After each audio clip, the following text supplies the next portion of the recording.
Welcome, beautiful soul, to another reading. This is a pick a pile reading all about your divine union, your divine counterpart.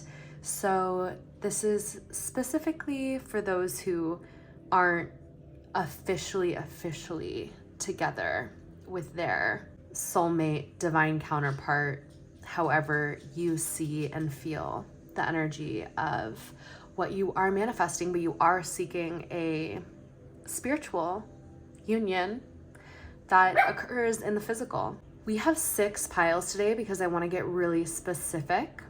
So you're going to go ahead and pick your pile intuitively, whichever pile you feel magnetically drawn to. And each pile, it's the piles up here. This is just the tarot cards that we're going to use later in the reading. But each pile has some archetype cards here for the preliminary energies we're going to start with, as well as a potion. I'm not going to show you what the potion is until you pick your pile, because I want you to pick it based on intuition, and then we can see what that potion has a meaning of for you and for your relationship. And then each pile also has a rune, which is going to represent the energy, the third energy that's created through the union of the two of you in relationship, because there's always you, there's the other person, and then there is the relationship as its own consciousness. So go ahead and pick your pile. This is going to be pile 1. This is going to be pile 2. This is going to be pile 3. This is going to be pile 4. This is going to be pile 5. And this is going to be pile 6. So trust yourself, trust your intuition. And then if you feel like you are not sure, you can go to a random number generator. I'll leave a link for one in the description. And you just say the number can be from 1 to 6.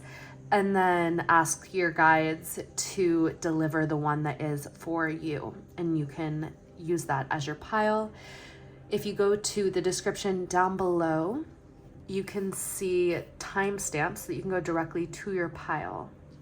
So we're going to go over so much. So I'll just let you be surprised as we get into it. But we're going to go over your energy, their energy, what the purpose of this relationship is, the timeline, what you're both learning right now, how you can expedite coming into union, whether you've met them or not yet, signs that you'll see as you do meet them and come into union, as well as some other fun things that we will touch on. So I'm so excited. I'm so excited for this one. Go ahead and pick your pile. Breathe deep, tap in. You probably already know. You probably already know. Whichever one came to you before your mind comes in and tries to tell you it's a different one is the one. Okay, I'll see you there. Much love. Pile 1, welcome.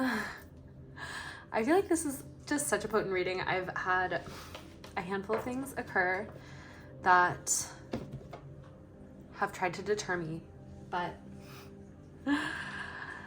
like we all know, in the realms of alchemy, transformation, any obstacle is just a sign that what you're doing is potent and to keep going. So perhaps you're somebody who has a really powerful path and obstacles have been, or this union actually is very, very powerful and important on a grander scale, a scale beyond just like your own happiness and your own desire to be with somebody that you love. Like there's a divine purpose to this union, and because of that you may face more obstacles than most in coming together, but like those obstacles aren't even a negative. They're to prepare you both to hold a very important union together with a powerful mutual shared purpose. And so these things, any obstacle that you overcome on the way to union with one another is just increasing the potency of what will occur upon coming into union. So if things happen along the way in terms of lessons or coming together and then apart and growth happening in between, never look at that as something wrong. It's like a path that you prepared for yourself. Follow your own intuition. But if something feels right, and if no matter what, you're growing positively through it to the point where you're benefiting from it regardless, then keep it up, because that's the whole point. There's no like end game to this. It's like, are you growing? Are you evolving? Are you becoming better for it? And do you see how ultimately this is heading in a direction that is in alignment with your path? And you chose the rose water, and this is a very special rose water. So my friend Winnie, shout out Winnie, got it for me on her travels through the Middle East with her son, her young son. She traveled all over the world with him.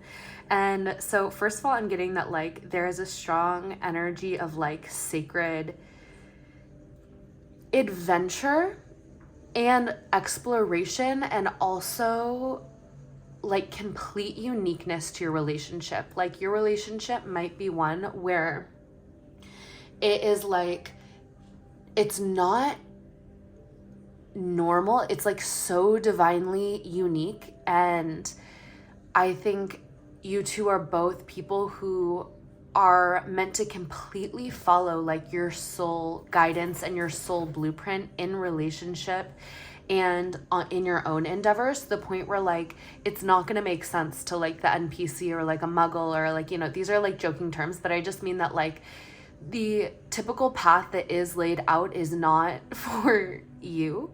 And you have like a very sacred, devotional, and like beautiful path. Like it's what your soul wanted to experience when it came down to earth. And so honor that, and just know that, sorry if you hear this, my dog wants to come into my lap. Honor that and know that it's like, it's not meant to look like anybody else's journey. It's meant to be so unique and so beautiful. And then so we're also getting this rose water, this very like high vibrational frequency, because roses are almost the most high vibrational flower. I heard recently there is one more flower that has a higher vibration. I can't remember what it is, but roses are a very high vibration. They're a very high heart frequency. And what I'm getting from this, we also got a rose in one of the cards, is that both of you are like the epitome of a soul who came here to have a higher love, a very divine love, a very transformative love. Like you probably have always desired this certain kind of love that maybe you never saw around, or like you saw it in very few situations and contexts. And so you might have like wondered, is there that type of love out there for me? Because it is so rare. Like, is it a fantasy that I imagine? But you love this way. Your heart was built like the rose, like a divine flower. Like you have the capacity for loving as the divine would love, which is like legitimately unconditional, and unconditional in the way that like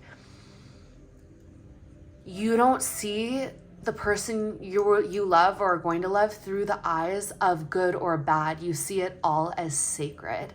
And so it's all beautiful to you, and they're going to see you in the same way. And when two people who have this kind of heart that is literally like the frequency of the rose, this kind of higher love changes the planet, because the love vibration that you create together literally creates a ripple effect that raises the vibration of the entire planet and also sets a new level of the template of love that is possible here on this earth. So that is so beautiful and so powerful, and know that that is the type of love you are destined for. And now we're going to look at both you and them in terms of the archetypes. So for you, like I said, I was so hyped when we pulled this, because look, it's the rose. And then also the pearls around. You got the castle.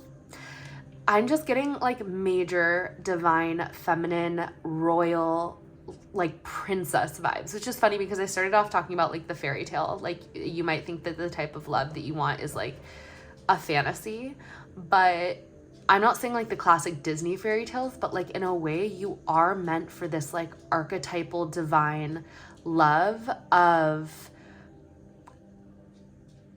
like you as a royal divine being met with the perfect person for you. But you know what's funny is in all of the fairy tales and all of the fantasies, which I never even was that into the fairy tales. Like I love it. I love it for everybody who is, but we're getting a lot of honks as confirmation. But the story of them, it's rarely is the story like the perfect prince meets the perfect princess. It's like the princess meets the, you know,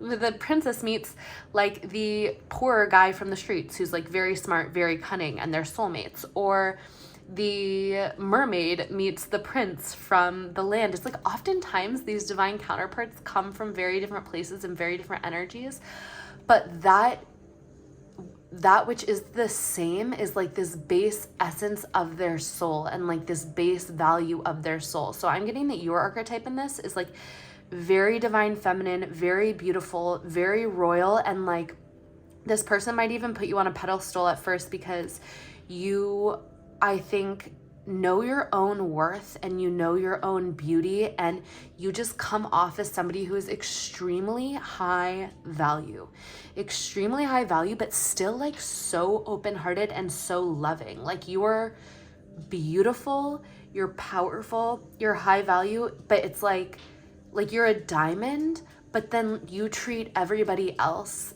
the same. Like you're the type of person that it's like, how are they so beautiful and regal and luxurious, but yet they're kind to everybody they come across. It's true,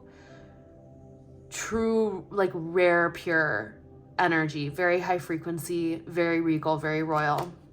And then for your partner, we're actually getting apocalypse, which is super interesting because this is what I'm saying, that some of the divine counterparts that come together, like they could seem so different, but like also if anyone who truly knows them can see exactly why they're together. Like you see one another. But this person is like somebody who came to experience so much destruction for the sake of like regeneration and rebirth into something so like incredible. Like they came here for pure alchemy. And you, I think, have done a lot of this in like many lifetimes, to the point where I think that your life has been one more, even if you've gone through transformation, it's been one of like a more subtle experience, a more subtle vibration, a more like, even if you go through energetic lessons, and everybody does, to like clear things, to learn things, they're not as like dense and intense as what your partner has come here to experience. But I sense that they, in their early life, have actually gone through so much, because you both are very pure souls at heart. And this person is very, very wise. You can see this eye in the middle here, but it's almost like they came here to move through a lot of density, a lot of intense lessons, and a lot of destruction internally and externally, to like purify and rebirth into this level of subtlety that you are at. And it is something that, and it's not because like you're ahead or anything, it's almost because like they were in the training ground to, first of all, they came to probably help clear a lot of karma for their bloodline, for the collective, for themselves. Like the strongest souls do this kind of thing, so they're very strong. and very powerful.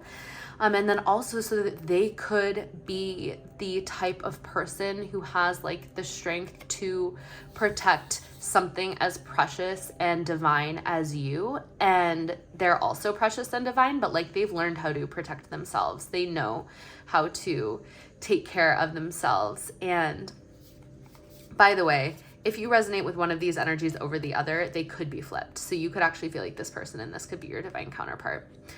So take it how it resonates. But like, I'm just getting so like, you know, this could be like Beauty and the Beast. This could be, as I said, Beast. The dog is barking. One sec. Hey.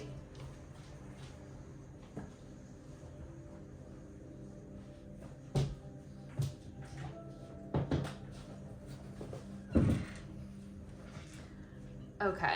I think after your guys' pile, I'm gonna have to feed them dinner. But okay, so that's that. It's very like yin yang. It's very beautiful. It's very hot. I love it. It's like if you see those memes and it's like the little fairy princess and then like the guy in like a Batman costume, or just, you know what I mean? He's like the protector. That's what I'm getting majorly, like the protector and like the pearl, the protector and the rose. And I think there's just going to be such a good polarity in this relationship. Like it's going to be, you guys will be magnetized to each other. Okay, so then we're getting, pardon me if I pronounce the rune names wrong, but this is Rido. And the energy of this is the energy that is birthed from you two coming together in union. And it is the energy of the Chariot. It's the energy of travel, the energy of going on a journey. So your love is like really going to, I don't know if you're somebody who already is adventurous, or you actually, if you are this energy, as I did pull, perhaps you're somebody who's actually been a little bit less so, and you've been kind of just like in your castle, because it's like that's how you've kept yourself safe, that's how you've kept your energy pure, and like you're probably just very subtly sensitive, and so you have kind of kept yourself protected by just like not getting out there as much as your partner, for example, who I think has been many places and had many experiences and gone through, like, has lived like lifetimes and lifetimes and lifetimes in this life.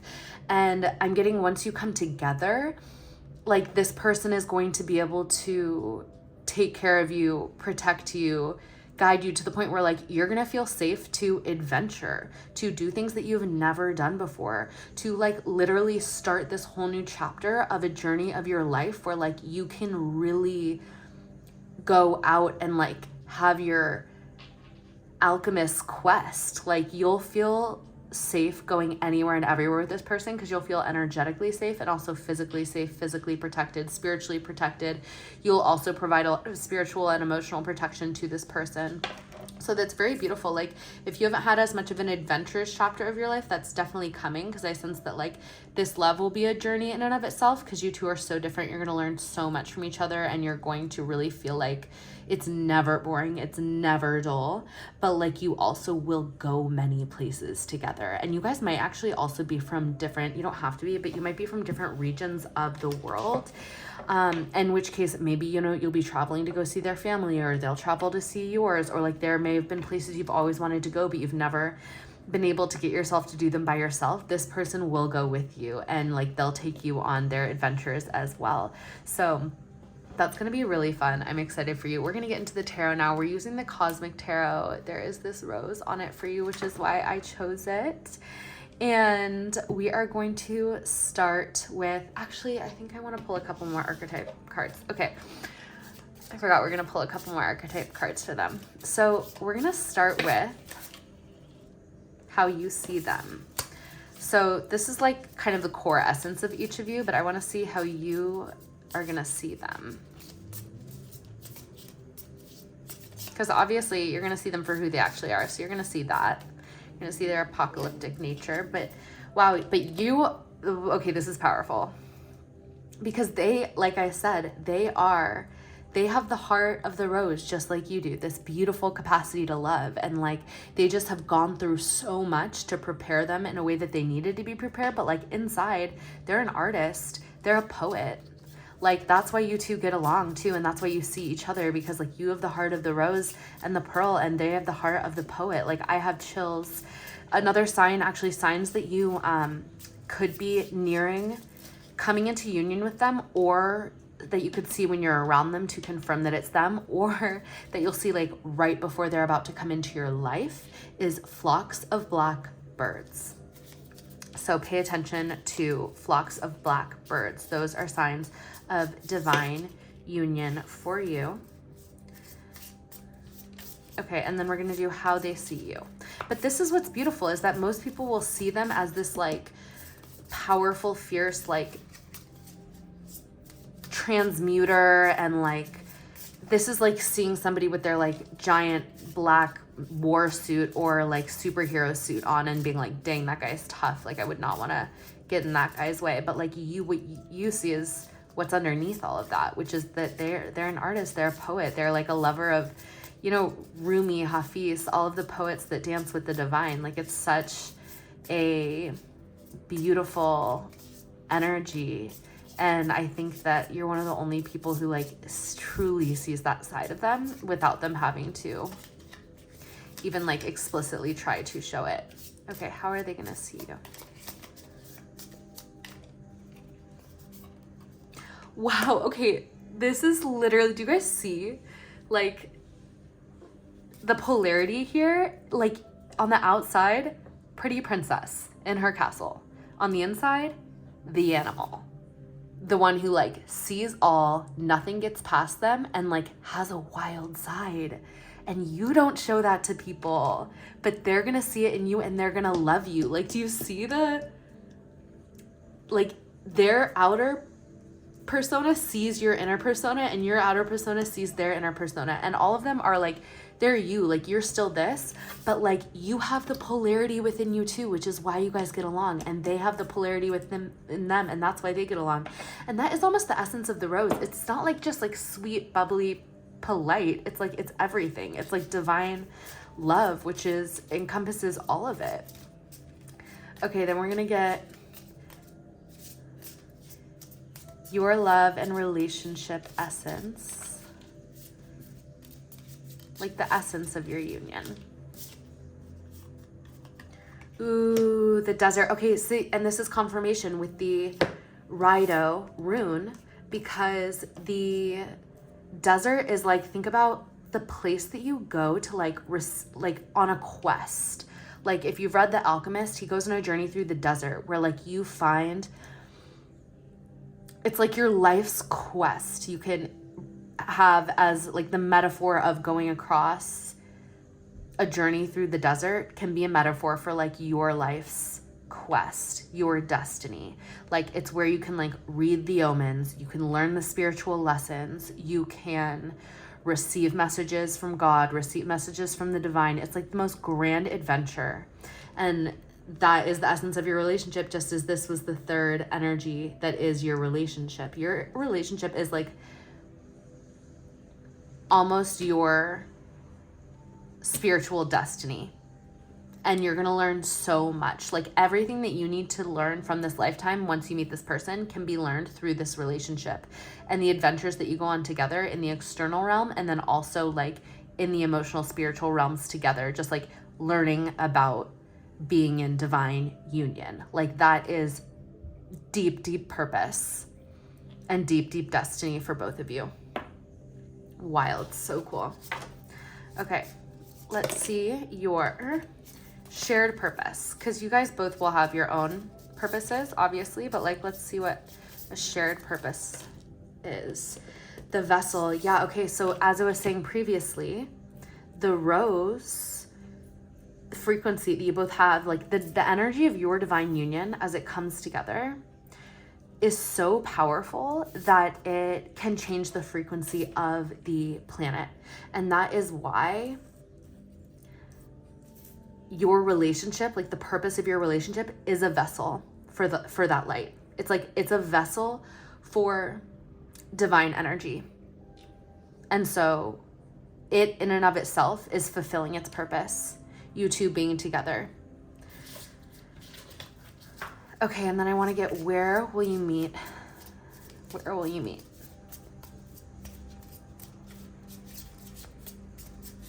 Sorry if my voice is scratchy, by the way. I laughed so hard this morning that I choked on my water. And I think because it had electrolytes in it. Hey! Hey. No. Hey! I think because it had electrolytes in it, it just really did a number on my throat. It's never happened to me before. Okay, wow, Thanatos. The web weaver. Oh, and this was where you're gonna meet. Okay, wait. I'm gonna grab the guidebook for this just because I feel like there is something we need to know.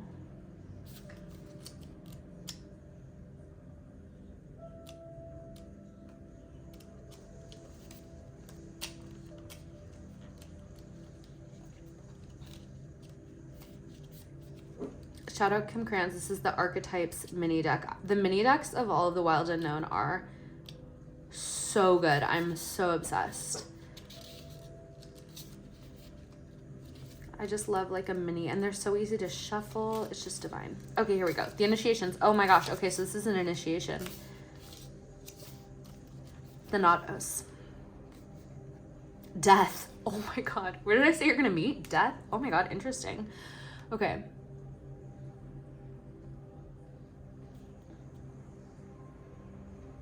Wow.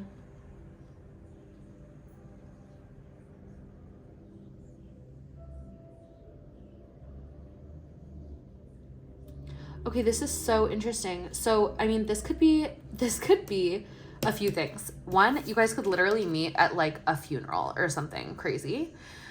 You could also meet somewhere kind of like somewhere during the spookier times of year, like around Halloween, around All Hallows Eve, like around something that has to do with that. So like some sort of Halloween party, some sort of gathering with friends, anything that kind of has to do with the more like scorpionic energies. It could be also at like a metaphysical shop or at some sort of something that has to do with like Kundalini and something that has to do with like deep transformation. And you could also meet just when one of you is going through, and actually probably both of you, because I think you're kind of mirrors for each other, but like while you're going through like a big transformative process in your life where it's like kind of like an old you is crumbling away and a new you is emerging. I actually kind of want to pull one more card for this, but it's like you guys are going to meet in the depths of transformation, and it's like either going to be like a very physical manifestation of it, like during that time of year when it's like, you know, Halloween, Dia de los Muertos vibes, or at something where like that kind of thing is very present. So anything to do with Kundalini energy, anything to do with even like, I don't know, like plant medicine journey, like something that just is deeply transformational and very tied to like the 8th house, death and rebirth. So I'm not saying to go do anything specifically. This is literally like, this already happened on a future timeline, and this could just be, look, we're getting the shadow, you guys. This is literally confirmed. You're going to meet in some sort of realm, either in that it's etherically like this, or it's legitimately like this. Like it could be in like a dark room where there's like a gathering, like it's almost like a party in the underground. Or because this is general reading, there's so many options. It could be like a dark Halloween party. It could be like a speakeasy. It could be a deeply transformative retreat. It could be like I said, something to do with like plant medicine or shamanism. It could be when one of you is experiencing some sort of intense, either like legitimate death in your life, or like an ego death, like a deep experience of moving through a shadow and coming out on the other side. That is when you two will come together. We're also getting the webs here, so it could be that no matter what, the essence of this is going to be happening, but somehow it could connect you two via like the interweb. So reaching out to each other online, or you'll like meet for the first time and you'll like kind of like maybe like, I don't know, share your Instagram or something, and then you'll meet through the web of the internet again. Or like one of you is going through something, you relate to it, and so like you somehow connect on the interweb. So these are all possibilities. And now we're gonna do some tarot. I'll leave these here.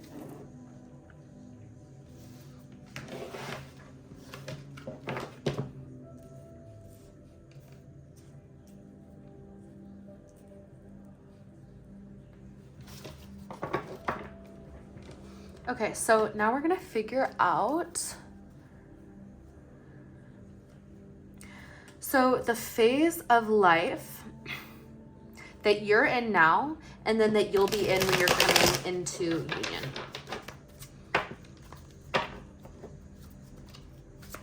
And then the same for them. Okay, so the phase of life that you're in now,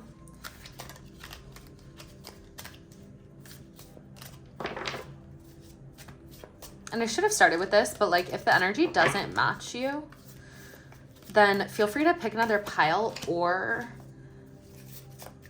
if you can't find a pile that feels like you, then it could just be that this reading is not for you. Damn, okay.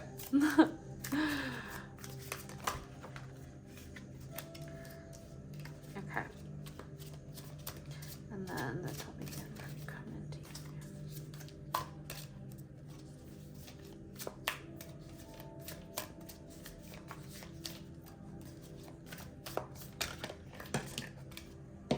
too many spirit. Okay, fine. Okay, so your person has a lot going on, obviously. The apocalypse. Okay, so for you right now, I'm getting that you're in a stage where you're really learning how to fill your own cup and really honestly connect to like spirituality, a higher power, like some sort, like the source of like spirit for you, and just like the things that make you happy. Like you're learning how to fulfill yourself without waiting for somebody else to be an excuse for fulfilling you. And that's so powerful and so beautiful, and such a preemptive energy for coming into union, which is why I feel like this could actually kind of happen fairly soon, because I'm sure life was trying to teach you how to do this, and now you totally are. And then the energy, oh, we have temperance on the bottom, pretty. Okay, and then the energy that you're gonna be in when, it's so freaking funny, because like you're literally like the adorable, like beautiful princess, but like inside you're the animal, and you guys are gonna meet like in the shadow of like death, in the shadow of death. I'm so sorry. That is so funny, especially like with the apocalypse energy of this like person. Like I could totally see that you're like some classy, like just, I don't know, luxurious looking, beautiful woman, or, you know, you could be the other energy. And then this is like a hot biker. It doesn't have to be exactly this, like in leather, all black. It doesn't have to be exactly this, but just like that kind of archetype of total opposites. But like you guys are actually totally the same, because you're both like people who are hanging out in the shadow of death, and that's where you meet, and you're like a real, recognize real. Okay, so this is what we're getting. When you are going to come into union, you're actually going to be at a time where you are feeling like, I think, you know what's interesting is I think like right now you're so feeling like fulfilled, renewed, learning and experiencing what it's like to fulfill yourself and be self-fulfilled and fulfilled by like spirit itself. And then I sense that like you might swing to the other end of the pendulum a little bit, where you're like, okay, I'm good, I'm emotionally good, I'm spiritually good, I'm gonna like kind of dive into my more human, animal, like wild side again.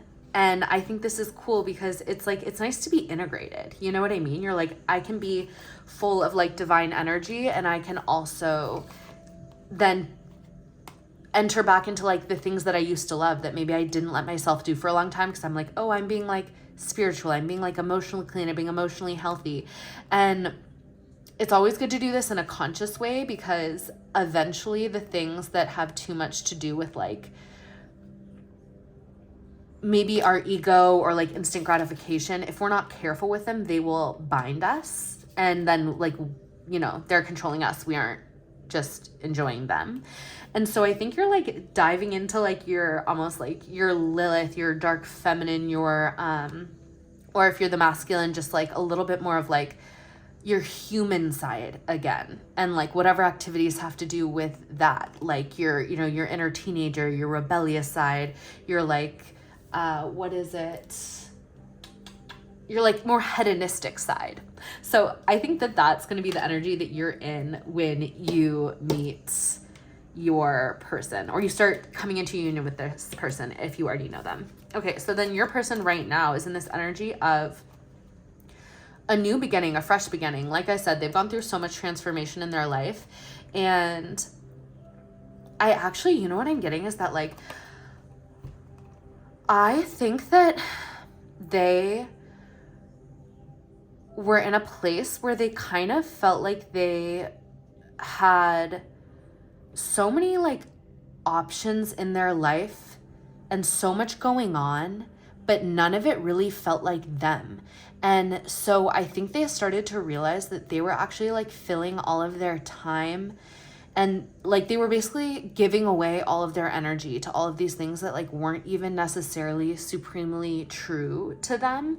And they, I think, realized maybe they like kind of got burnt out, or just like felt, I think they kind of felt like scattered, and they're like, wait, where am I going? What am I doing? I actually don't relate to all this stuff that's around me. It seems like so much is going on, but nothing is really actually going on in terms of like my soul direction and my growth, and like me actually doing things that fulfill me. And so I think they were, look, they have the rose here too. So I think they were a little bit like, hold up, stop, cut everything out. And then I'm going to like completely clean the slate and start a new beginning for myself, because like I sense they were like very, very busy. And then at some point they just realized like, wait, I literally, none of this stuff like means anything to me on a deeper level. And then they were like, I need to get back in touch with my spirit and my own energy so I can know what I truly want and where I'm really going. And this is setting them off on a completely new cycle in their life that's going to be so much more aligned. So they're almost like a little bit opposite to you in a way, that like you got so aligned and now you're like kind of dipping back into the other things, because you're like, I kind of have my spiritual emotional self on lock. And then for them, I think they got like a little bit too caught up in the illusion of the matrix and the illusion of life, and now they're like, I need to reset myself. And then the energy they're going to be in when they meet you, they're going to have just like a significant battle in their life. And so this could be like literal, like they genuinely like had something going on in terms of some obstacle they had to overcome in their life, in their career, and they just like literally came out victorious. Or this is going to be like a level of transformation within themselves. Like they were going through a time where they were kind of like battling out their subconscious and kind of attempting to level up. And it was like, I think it like genuinely felt like they were like fighting good and evil within themselves, and they like have just come out victorious. And so they're going to be shining and they're going to be radiating when they come into contact with you, which I think is so funny, because you guys are polar opposites. What I sense here is that like, while they come off like the apocalypse and you come off like the castle, like the high castle, like the more like regal put together energy, and they kind of come off as like the wild tough energy, you guys are the same. And so I feel like you guys like flip back and forth. Like when you kind of like dive into your more like animalistic devilish nature, they are coming out of theirs and into their more like victorious radiant sun soul-centered energy. So I feel like it's like you guys keep each other balanced in a way, because you guys both know that you're both all things, but it's like you're not the type that like get together and like you guys both go into like the devil energy and the fighting energy, and then you just like get taken down together. Like you just walk each other deeper down. It's like, no, you guys are a very integrated energy, and you essentially like keep each other in check and keep each other balanced. And that's something that's so special, I think, about this relationship. And as I'm saying that, we have Temperance, which is literally all about balance and about like being each other's angel. I feel like you're both going to feel like an angel to each other in your lives. So like if you feel like they are, just know that you are for them, and same for them to you. Yeah, literally we get 10 of Cups. This is going to be everything you could have ever dreamed of and more in love. And like, it's so unique too. Like, this is not the normal 10 of Cups card. It's like, it's so different actually. It's very, very interesting. And I think that's what's so cool about your love, is that it literally turns out to be everything you could have ever wanted and more, but it's like so atypical. It's like, so it is like the essence and the energy of like the fairy tale perfect divine union, the energy behind it. It's like so long lasting. The love is forever. The polarity is so perfect. There's like protector, there's healer. You guys like are, but you guys switch the roles back and forth. But like the way it looks is so unconventional, but I think that's what makes it so cool, to the point where like people are like, so I think they're gonna be like kind of obsessed with you guys. It's really, really cool. The same way that like the desert brings you like insane awe, and like the sunsets are so incredible. It's like what you guys bring is just gonna be, I think it's gonna be like really hot, really hot, and really like irresistible. Okay, so let's get more signs. Well, I kind of want to get a little bit of a timeline. Okay, let's see. Okay, strength and a little bit of a timeline. Okay, oh, interesting. Okay, so what I'm getting here definitely is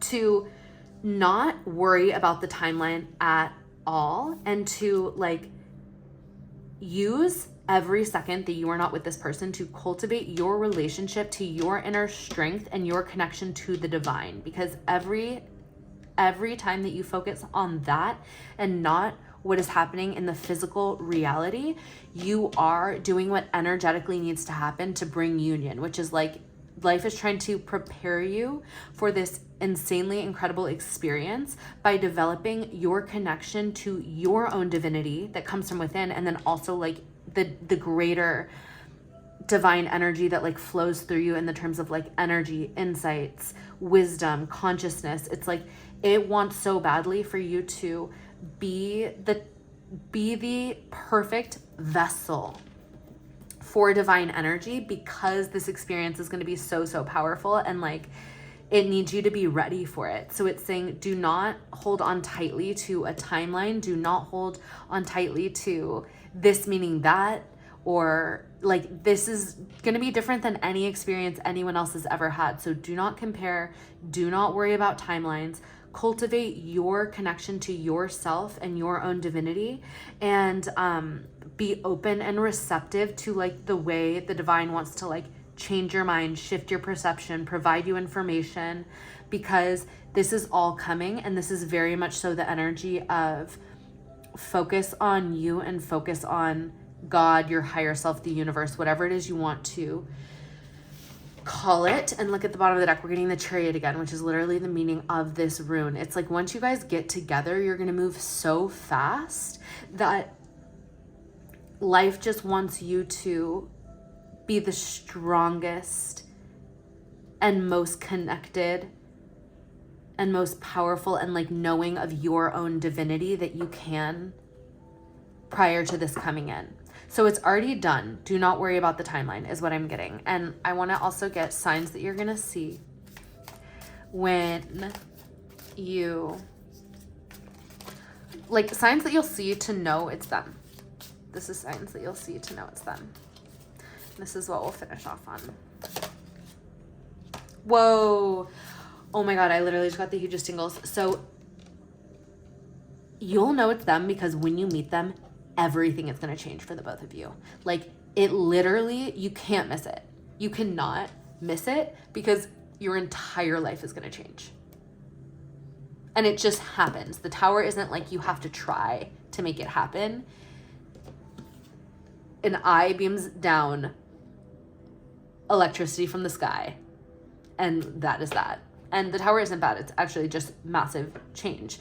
And this change is going to be this new life that you're going to have with your divine counterpart. Yeah, Two of Pentacles. So much is going to be going on when you meet them, and then like you're gonna be juggling a lot, and then boom, everything's just gonna change. I feel like everything you're juggling just like isn't even gonna matter anymore. Because like the trajectory, oh look, we got Two of Pentacles and Two of Wands, because you guys are gonna all of a sudden have a new life to plan for, where it's not the life of just you on your own anymore. It's gonna be like the Two of Pentacles that you've been juggling on your own. It's gonna be like, oh, that doesn't even matter anymore. Like now we're together and we're gonna be planning a new life, completely new life. Tower to your old life, Tower to the old Two of Pentacles. Yeah, this once again tingles. Empress energy. The way to your divine union is you just sitting in your power and cultivating your power and cultivating your self-worth and sitting in your magnetism. Other signs. Oh, look, and we have the World here too. You guys, so much energy about travel. This is giving me vibes of like Japan. Okay, let's get one more sign. Wow. The Empress and the Hierophant. You guys got so many major arcana. So many major arcana.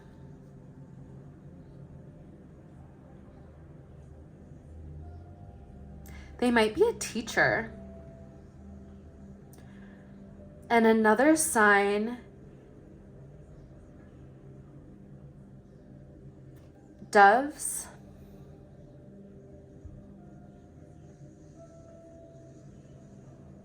They also might be wearing a hat when you meet them. Or you're wearing a hat when you meet them. But I think they'll be wearing the hat. Actually, you could be too. Look at these two women wearing hats. I'm also getting peacocks for you guys. Not sure why. And then something else is that you could be at some sort of place of higher learning, spiritually, or like any sort of institution. So it could be a church, it could be a temple, it could be a spiritual class, it could be an astrology class, or you guys could just connect on that kind of information. And I think you guys are both starseeds also. So much wisdom is going to unlock when you come together. And also the Hierophant and the Empress, like you guys, if what you want is marriage and what you want is children, those are both options and possibilities for you here. So I just, oh my God, it's just like, this is so powerful. Okay, I had to like split to one more. We got the Star. So, oh my gosh, no, I was just saying starseeds. You guys are for sure starseeds. For sure starseeds. Another sign is flamingos and lotuses. But essentially this, like I said, I was saying earlier that you guys could both have connections to the blue beings actually. But like I was saying, oh my God, this is 44 minutes. I always go the longest with the first one. So shout out to you if you picked this one. But like I was saying that like, this is going to be a really hot relationship and kind of irresistible for people to look upon. The energy of the Star confirms that. Like you two will shine like stars when you're together, whether either of you are famous, you're well known or not. It's like the energy of when you go out together, people are going to stop and stare, and people are gonna be like, damn, whatever that is, like I'm into it, I'm magnetized, I want that, or I'm just like, I love to observe that. So just be ready for that. That's kind of fun. Okay, love you so much. Thanks for being here. I know we had some interruptions, but I appreciate you. I love you. Please let me know what you think in the comments. If you have any suggestions for other readings that you want to hear of. And many blessings meeting your divine destined lover in the shadow of death. LOL. Much love. Welcome, pile 2. Oh my gosh. Today has been quite a journey. It's been a bit of time since I filmed pile 1, lots of detours, but let's get into it. I'm so happy to be back. We're drinking some turmeric ginger tea, and the first message we have for you: a garden is a delight to the eye and a solace to the soul.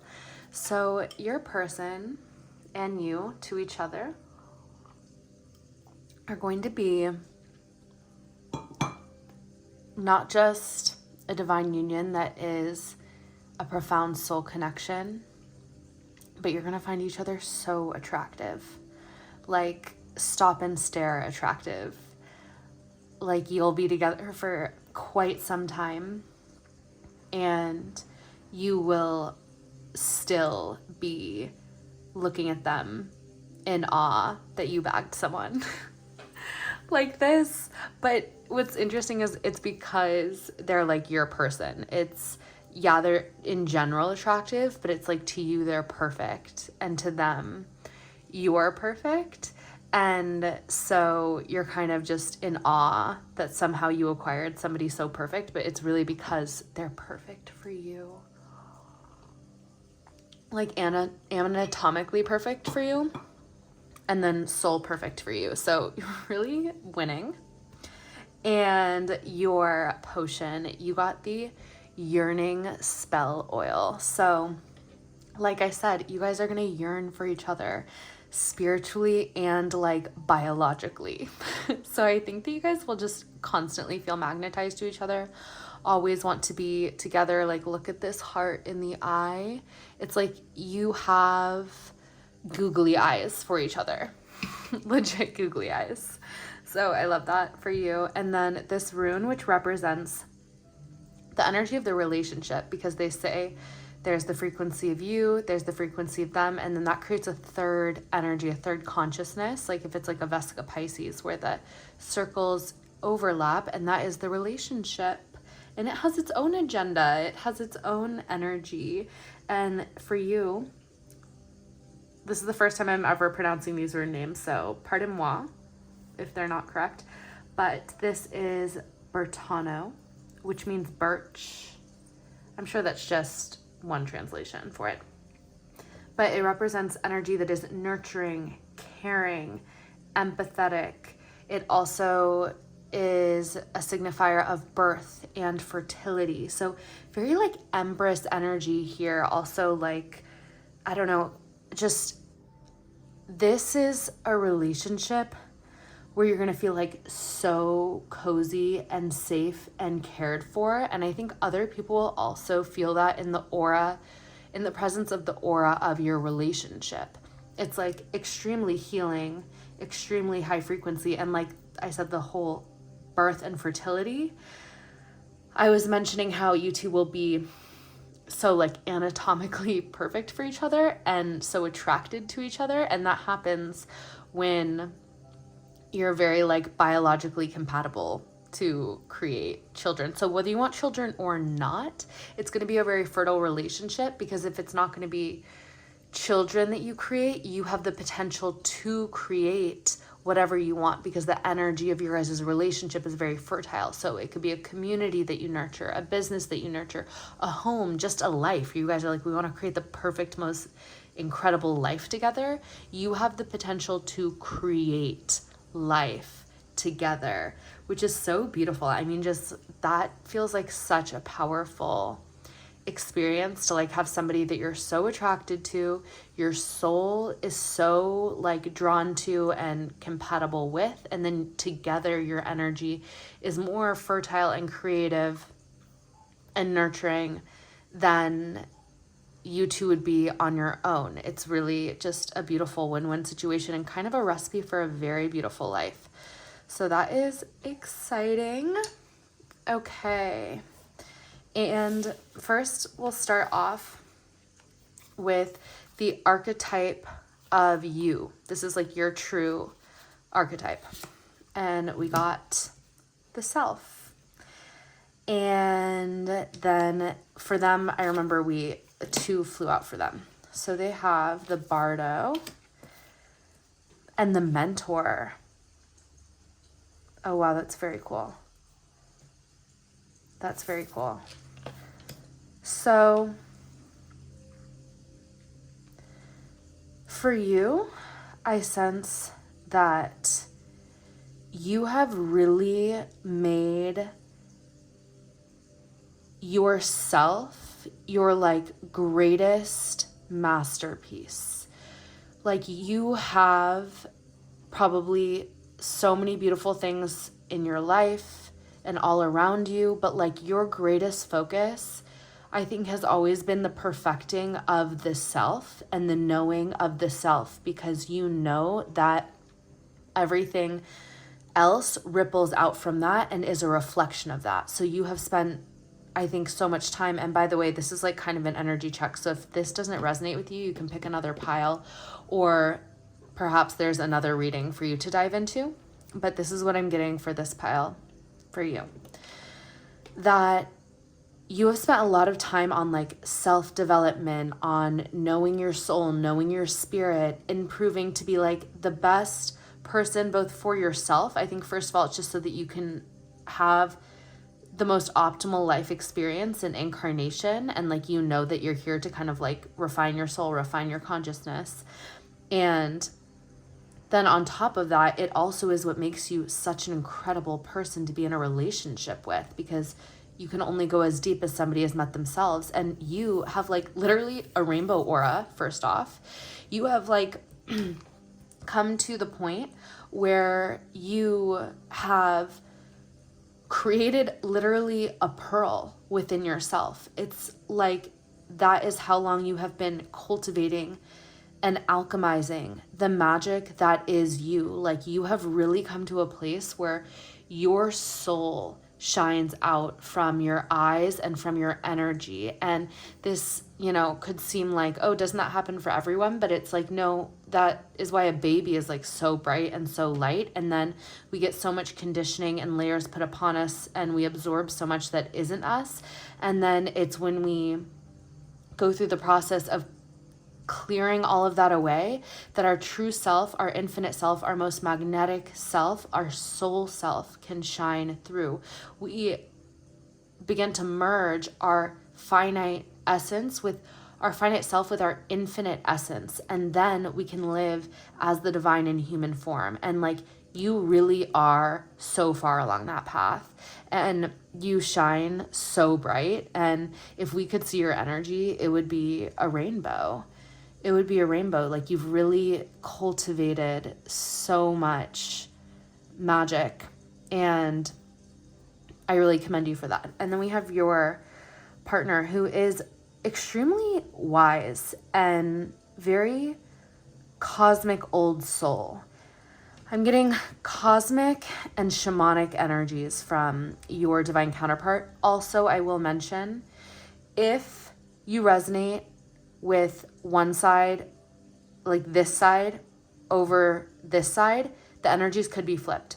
So you can then start taking me talking about the partner as you. So take it how it resonates.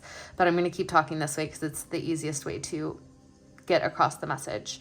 So I'm getting your partner very cosmic, very shamanic, and has journeyed through like many levels and layers of reality in this lifetime. The Bardo is like the space in between realms, and it is very much a place of transition, and like where you can really meet so many of the subtle energies that kind of exist in this lifetime. It's a very fascinating place to be. It's kind of like in Stranger Things, like it's like the in-between.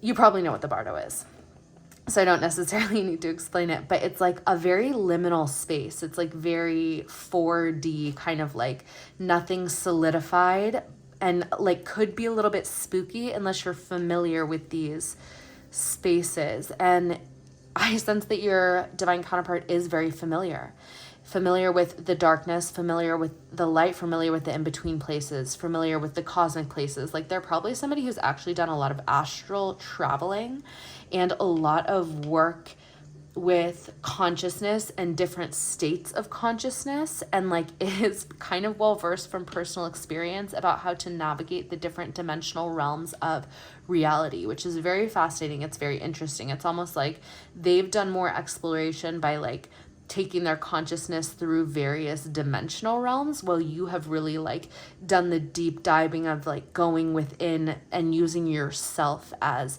the means of evolution of your consciousness, because it's like we live in a holographic reality. So that means every single thing contains the whole. So like you could get enlightened just using this crystal as your object of focus, or you could look at the entire world and like be somebody who travels the whole world. You use the self, which is so epic. And this person, I think, uses like the exploration of like how far they can take their consciousness. So whether this be like practices like astral traveling, quantum leaping, hypnosis, past life regression, or it be or journeying with different states shifting substances, death meditations, or they've just gone through, like maybe they've even somebody who's had like near death experiences and they've like actually traversed themselves through the bardo between like the spirit realm and the physical realm, or maybe they have this from past lives so it just comes naturally to them. But I sense that they are well versed in these areas. It has brought them a lot of wisdom about the universe, about the cosmos, about the dimensions.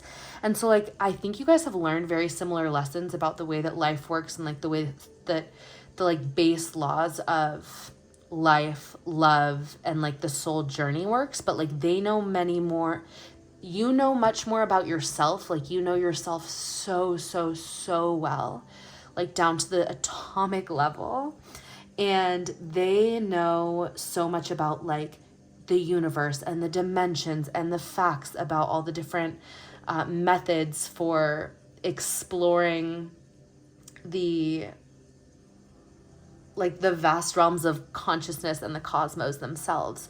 So I sense that they potentially also teach others kind of how to do these things, or they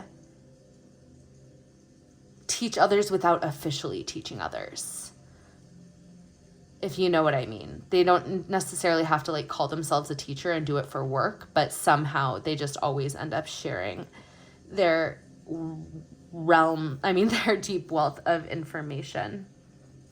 And they're definitely familiar with like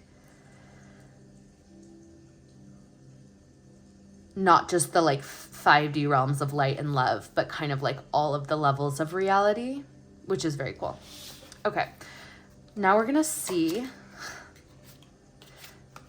that already came out. I was gonna look up the essence of your relationship. Yeah, so we're getting Eros, which is, we already got the yearning oil, and I was talking at the very beginning about your deep attraction to each other on a spiritual and a physical level. And so there's going to be a lot of Eros in your relationship, which is basically like a spiritual path within itself of just being so deeply embodied and like connected to the sensual experience and pleasures of life. And we got fertility with the rune and birth. We're getting the womb. And I was saying that it's just a very fertile, creative energy. And so we're getting the sensuality here, and we're getting the fertile, creative energy here. So confirmed, you guys literally can create whatever you want. You can have babies galore. You can have a family galore. You can nurture a community. You can nurture a business. You can just create the most beautiful, delicious life for you all. You can make art together, whatever you want. It is available to you. The creative power is so strong within you, within the relationship. Okay, now we're gonna get how you see them. So you already know that you're gonna see that in them, but let's see like what you truly see that almost like only you can see. Okay, cool. Is that they're the sustainer, which is a really epic power because a lot of people are good at starting things. Some people are good at taking things to the finish line. This person's going to be really good at keeping things alive, nurturing them. Once again, we got the nurturing with the rune. They're going to be really good at making sure things are fed and nurtured and cared for so that they can continue to live. And then this is what they see in you that you don't see. That's interesting. So we're getting the Father. So none of these have to be, it doesn't matter whether you're a masculine or a feminine, but this is actually very similar, I think, because the Father has a lot of sustaining energy. Like they make sure everything is good and kept up, you know? And so they see within you somebody who is responsible and somebody who like can show up in the realms of like the third dimensional reality, and like you're responsible, you're reliable, and I feel like they can trust you with, especially because they like are like kind of a realm traveler. I feel like they can trust you to like hold the ground in this reality as they do like what they need to do in all of the realms. Like they know that you can keep the relationship grounded. That's really interesting. That's cool. Okay, and then we're gonna see your love and your shared purpose between you two. So you each have your individual purpose. Let's see what your shared purpose is. The Mystic. Okay, very cool. I mean, obviously, like you're like know thyself. They're like know thyself through knowing the universe and all the dimensional realms, and together your relationship is like profound mysticism, because these are both paths of the mystic and they're kind of different paths of the mystic. So it makes sense that your relationship together, it's going to be so much transformation and so much awakening. I think both of you will have a third eye awakening upon meeting, and you may have already had your third eye awakened. So many of us have, but there's always like levels that can go further. And I think especially as you meet your divine counterpart, there is a next level of awakening. So usually it awakens the Kundalini energy, which is, it's all more subtle. Sometimes it's intense, but it can all be a lot more subtle than one would think. It's like you just feel a lot more like life force energy pulsating through you. You can feel more creative, and you start to like notice things and pick up patterns that you did not before, because you're seeing behind the veil in a way that you don't have to be like literally getting visions, but it's like synchronicities increase. You start to like understand the meanings of things. It's like as if a layer behind the illusion of the third dimensional reality is being revealed, to like where things start to seem a little bit more like a game or a divine simulation. Like you're waking up to more of the connections between the dots than you had been. So everything that things that might have seemed previously mundane or normal, it's like life is speaking to you and you're like understanding it. And I think it happens in different ways for everybody, because you could be someone who hears things, you could be someone who sees, you could just be someone who like gets the claircognizance of knowing of how things are connected, and like you'll like put together a pattern in an instant and like you'll get goosebumps. But all of those things are a symptom of like your higher chakras awakening, and so you're starting to see more than what you previously did. So that's definitely going to happen in this relationship. There's going to be that next level activation of the mystic within, and the mystic is the one who has spiritual experience. You don't just learn about it, you're living the experience. And you'll be able to do it together, which is so cool, because you're also gonna like, there's so much creativity that's gonna happen as well. So you're really gonna be able to like ground that divine essence here into reality, and other people will be able to experience it as well. Okay, now we're gonna see where you will meet them. And if you have already met them, then perhaps this will give you a clue. Okay, we got the temple. So you will meet them in some place that feels sacred to you. So doing some sort of sacred work. It could be a space of meditation, a retreat. If like nature is your temple, it could be there, but it's like you are somehow doing something that involves spirituality, consciousness, exploration, communion with the divine, honoring of the sacred. It is some place where that is happening, and that is where you will meet them or have already met them. Okay, love it. Let's continue on. I'll move these up so that we can get more with the tarot. Okay, so for you, I wanted to do the Arcana Tarot. And Arcana means basically like the Arcana. The Arcana means basically the mysteries.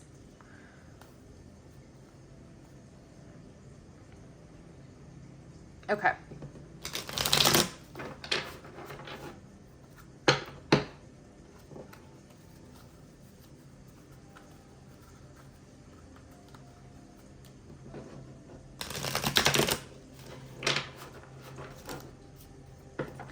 Yeah, I really think, wow, this is so cool. I mean, they say that the third eye and the sacral chakra are connected. The sacral chakra is really connected to the womb. And I think it's interesting because like when your third eye and your sacral are connected, you're able to like create from divine sight. And I'm getting a lot of sacral third eye energy from here. Like the eye on this oil, the heart in the eye. We have the womb. We have the eye on this card. It's just like a lot of, it's like where sensuality meets the divine. Okay, so I want to see the phase of life that you're in now, and then the phase of life you'll be in when you meet them. And once again, this can give you clues if you've already met them. And then the phase of life they're in right now and where they'll be when you meet.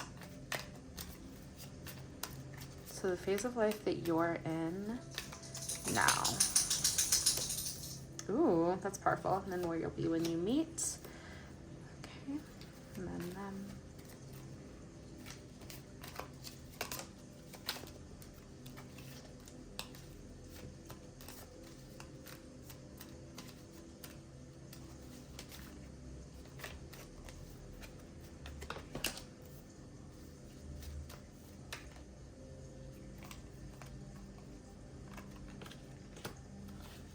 Wow. Okay. So the phase of your life that you're in now, I'm getting, is one that is like very, and this is funny because it's kind of similar to the self. Like you're very self-contained in a way that like you don't chase, you attract. You sit in your own abundant energy, and like you have started to allow your energy to work for you, to pull in everything that you need. Like you're so magnetic, and your energy literally like exudes abundance. And so you know that the way to your union is to like just move through life with kind of a focus on yourself, and that will take you where you need to go. And what I'm getting, the phase of life that you'll be in when you meet this person, is you're going to be leaving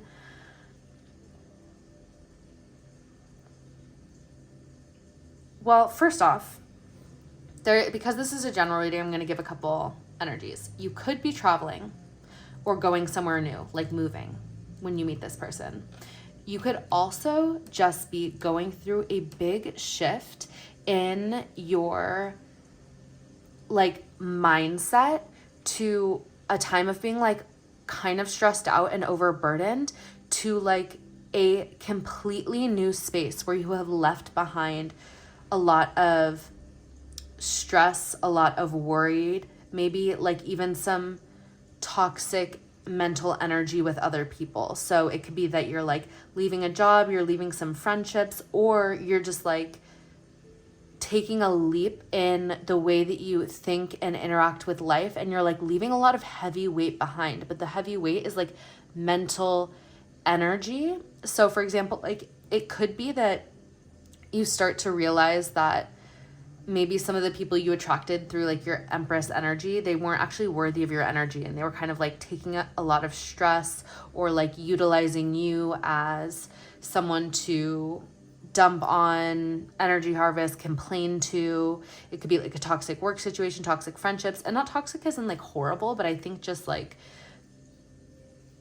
they weren't on your level energetically, and so they were causing a lot of overburden and like weight in your field. And you might not have even noticed because it seemed so benign and they seemed like good people, or it seemed like good situations on paper, but you're like, wait, no, I literally feel like drained and down. And so like you're kind of like deciding to leave that behind, and that makes all the space for this person to come in. So whatever it is, it feels like you're embarking on a new chapter and you're feeling lighter and like you're moving into calmer waters. So whether that be traveling, moving, or like leaving some situation that just was burdensome for you. And I feel like it's kind of like you saw the light, you packed up your bags, and you're like, we're going.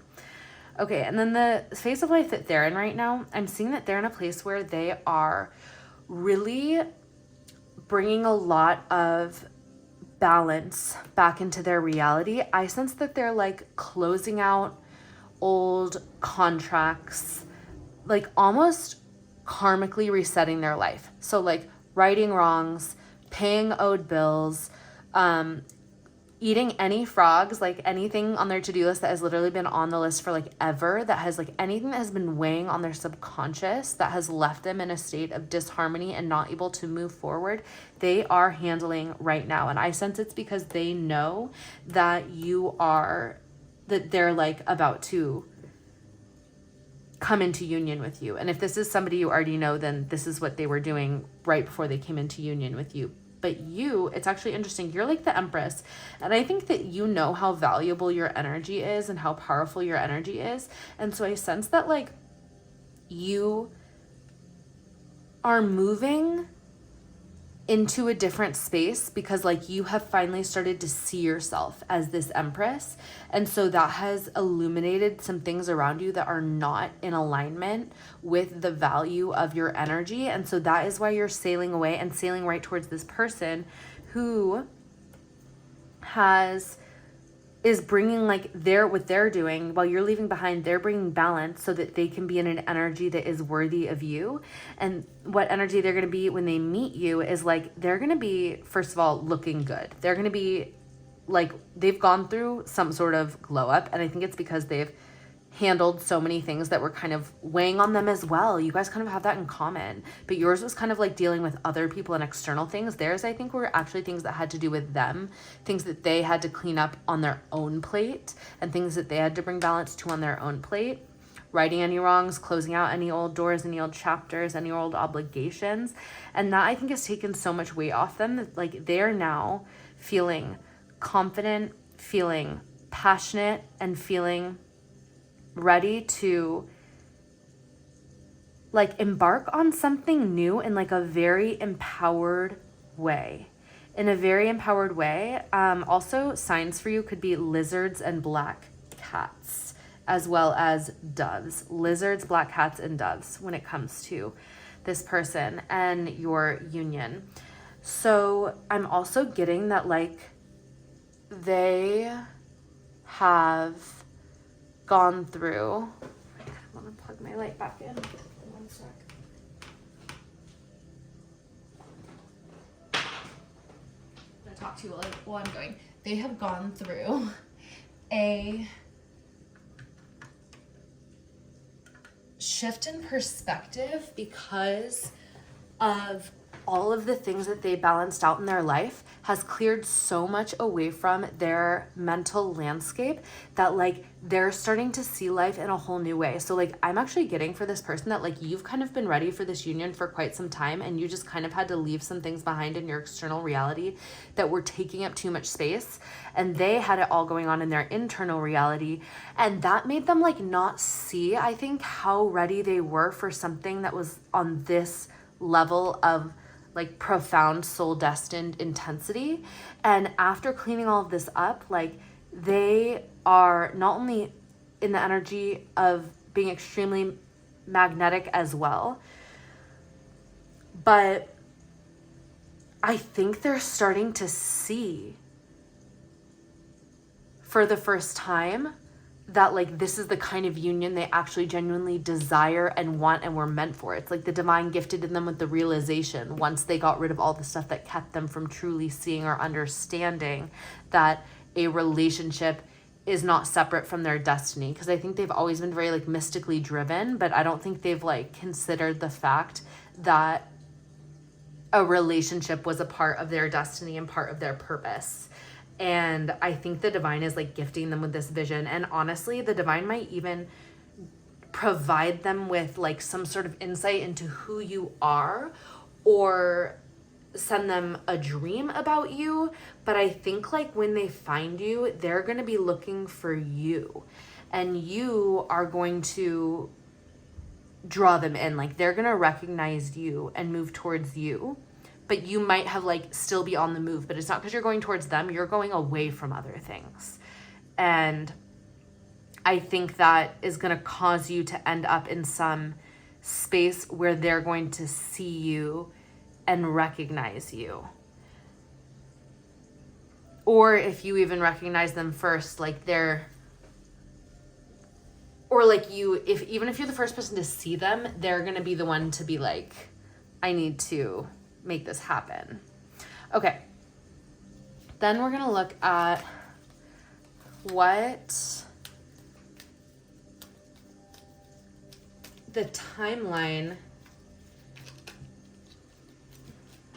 is in terms of you meeting.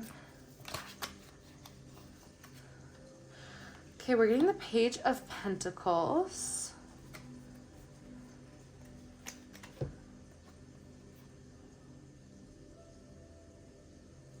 Oh my God.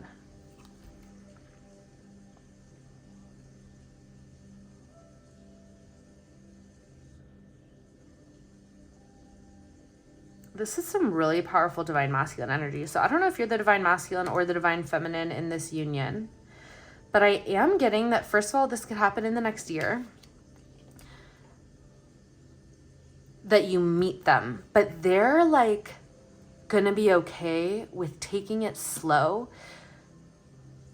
But I think that, so if you're the divine masculine, I think you're gonna be okay with taking it slow, but you're going to, the divine masculine is gonna be okay with taking it slow, because they know that like they want to do this right. So it's not gonna happen in the blink of an eye in terms of like you meet to you're doing whatever you officially want to do and living your life together. But the divine masculine, whether it's you or them, is going to make it very clear that their intentions with you. So you'll feel safe and held the entire time, and like it's going somewhere, but it's not going to be like everything all at once and boom, you two are like living together, doing your thing together. But I think this is going to be nice because it's like healthy and it's like meant to last. It's really meant to last. So I think they will, but this person is very, very, very powerful, whether it's you or them. And so I think you or them is just going to have to be along for the ride. I think you're both really, really powerful. And so I think this will be something that even if it moves slowly, it's like it's just gonna last. It's just really gonna last. I mean, this is really giving like serious power couple energy. We have the Empress and the Emperor. We have the Queen of Wands. We have the King of Swords. We have Justice and the Hangman. We have the Self, the Mystic, the Mentor, the Temple, the Father. I think you guys both have really powerful divine masculine and divine feminine energy integrated in each of you within. So I feel like it's really going to feel like you guys are both maybe even going to be a little intimidated by each other. But remember just how powerful you both are. I think it's like really like you've met your match kind of energy. And I think it's going to be like so powerful actually that like when you walk into a room, people are going to be like looking around like, did the temperature just change? Did like what? Like it's going to be so like, who are they? Who are they? Yeah, we're getting another travel card. I mean, it's really a possibility that you could meet this person when you move or when you're traveling or when you're just kind of like starting to plan to do this. And yeah, you're going to be exiting a period of your life where I think you were like going through some sort of purge of old beliefs and old ways of thinking that were making you feel weighed down. But the thing is, like, even though it might feel intense while that's happening, I think these are like patterns that had always been within you, and you only start to notice them because you're raising in frequency, and so they're not a match to you anymore. And so then they'll purge as you kind of exit and you leave, and then you will be freer and lighter than ever. Okay, let's see a message from, I kind of also want to see, okay, what you can do to expedite coming into union.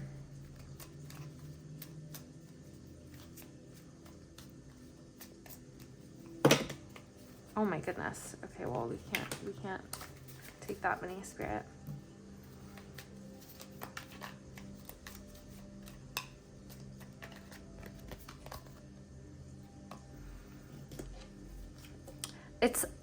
It's really about focusing on just like nurturing yourself and your own life consistently day to day, and the energy will just align for you. It's like, it's not so much on even focusing on the relationship. I think it's nurturing everything you have and knowing that that is you. That's you nurturing the relationship, because ultimately everything that you have and everything that you are is going to become the relationship. There we go. Yep. So just keep going. I think you're already doing this. Like, tend to every little piece of your life as if you were going to meet the person tomorrow, next week. Like, you'd want everything aligned. You want everything in place. Your home, your bills, your to-do list, have it all ready to go, because it's coming in for you. It's literally already coming in for you. It's already on the way. And this is straight up divine union. And this is straight up powerful energy. And as I'm saying, it's coming in for you, the Chariot, that's speed. So this is almost like a joking warning of like, clean your bathroom, organize your cupboards, take the clothes to Goodwill, pay the bills, get aligned, do all the little things, and just like sit in the knowing that it's on its way. And you'll start to enjoy your life more and more and more as you get everything so perfectly put together, because you deserve it. Because you're the Empress, you deserve to literally be living in luxury. No matter how much or how little you have, there are things you can do to cleanse, purify, organize, make your life more luxurious, more enjoyable, and more delicious. Yeah. You really deserve it. You're such an incredible soul, and you got that rainbow aura, baby, and that heart that is a pearl. Yes. Okay, I'm so excited for you. This is going to be epic. So spicy. Okay, much love. I will catch you on the next one. Greetings, pile 3. Pile 3. Okay, so let's see what potion you got. You got the prosperity oil. I love that for you. So this relationship is going to be very prosperous. Abundance, luck, and prosperity. When you guys are together, you will create abundance so naturally, so easily. I think you guys will have a lot of fun making money together and like helping each other make money, whether it's together or apart. I think you guys both will just like have ideas, this and that. Like, your prosperity will go up with this person and their prosperity will go up with you, and it's going to be a good life. And also when you're together, you guys are going to be lucky because it's going to be so high vibrational. And I think a lot of opportunities will come to you because you guys are just so magnetic together. And for your rune, we have Manas. This is my first time pronouncing, so I am guessing how to pronounce these runes. Okay, so this means man, and it represents the self, inner self-development, and soul searching. So I think that something that is going to be so beautiful about your relationship is that you guys are so independent and then also interdependent. Like, you are both so on your own journey, and then also you have a journey that intertwines. So I think that you guys will both be very okay with traveling separately, leaving each other, going on your own adventures, working on your own work, having nights with your own friends, and then also doing so much together. And I think that you'll love to be together because you guys are both so independent. It's like, I think it's like really hot. And also just, you guys get to constantly be in awe of the uniqueness that you get to experience of the other. So a lot of beautiful togetherness and like zero enmeshment. And it's because you guys are both really powerful and have your own really powerful auras. And that's why you guys create so much prosperity together, because it's not like you're sharing an aura. You're literally two very powerful energies. Okay, so the archetype we got for yourself is the Queen. Duh. I mean, this is making a lot of sense. Independent, regal, sovereign, prosperous. And then for them, we have the Flame. So much red, so much orange, so much yellow here. So I'm getting a lot of, like, that you two are both very alive. Like, you have a lot of energy, a lot of life force to accomplish a lot in a passionate way. So you have like the fuel, the fire is burning within you. The fuel is feeding the fire. And so when you come together, it's going to be fiery AF. You guys both might be fire signs or just have fire in your chart. Sun, moon, rising, Venus, Mars could have fire. Or you could just be like a fiery, passionate being. Yeah, I'm getting a lot of regal energy from you. And then from them, I'm getting very like keeper of the flame. Like, they're here to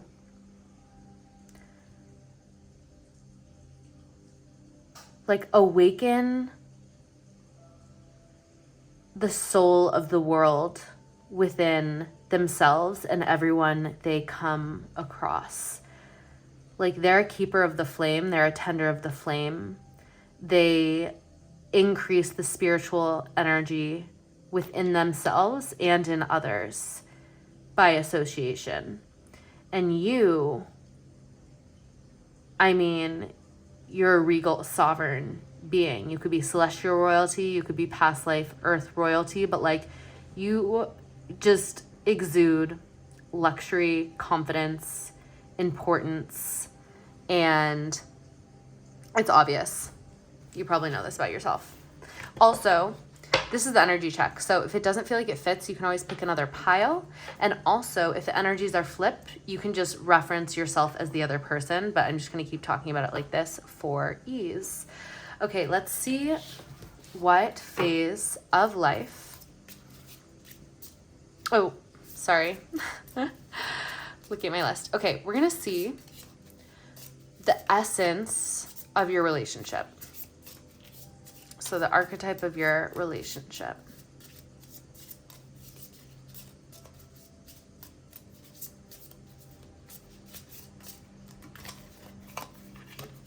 Wow. We're getting the gem. How funny is that? Prosperity. The gem. You guys will literally, like, what you have will be rare and expensive. Okay. Now let's see. I want to see how you see each other in a way that, like, only you guys can see each other. So how they see you.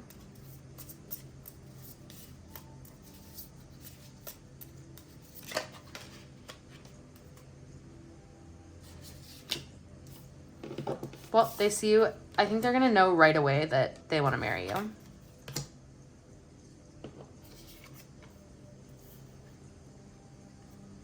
Yeah, I think they're going to see you as like the place where their path, where their life completely like changes. Like when they reach you, you're like a fork in the road. And it's like they're always going to see their life as like the time when they chose you, they completely shifted timelines. Like life earthquaked and they went this way. And the prayer, I think they prayed for you, and like they're going to thank God like every day for you. Like, I think it's very sacred to them. They're a really spiritual being. You're their answered prayer. Okay, how you see them, how you're going to see them.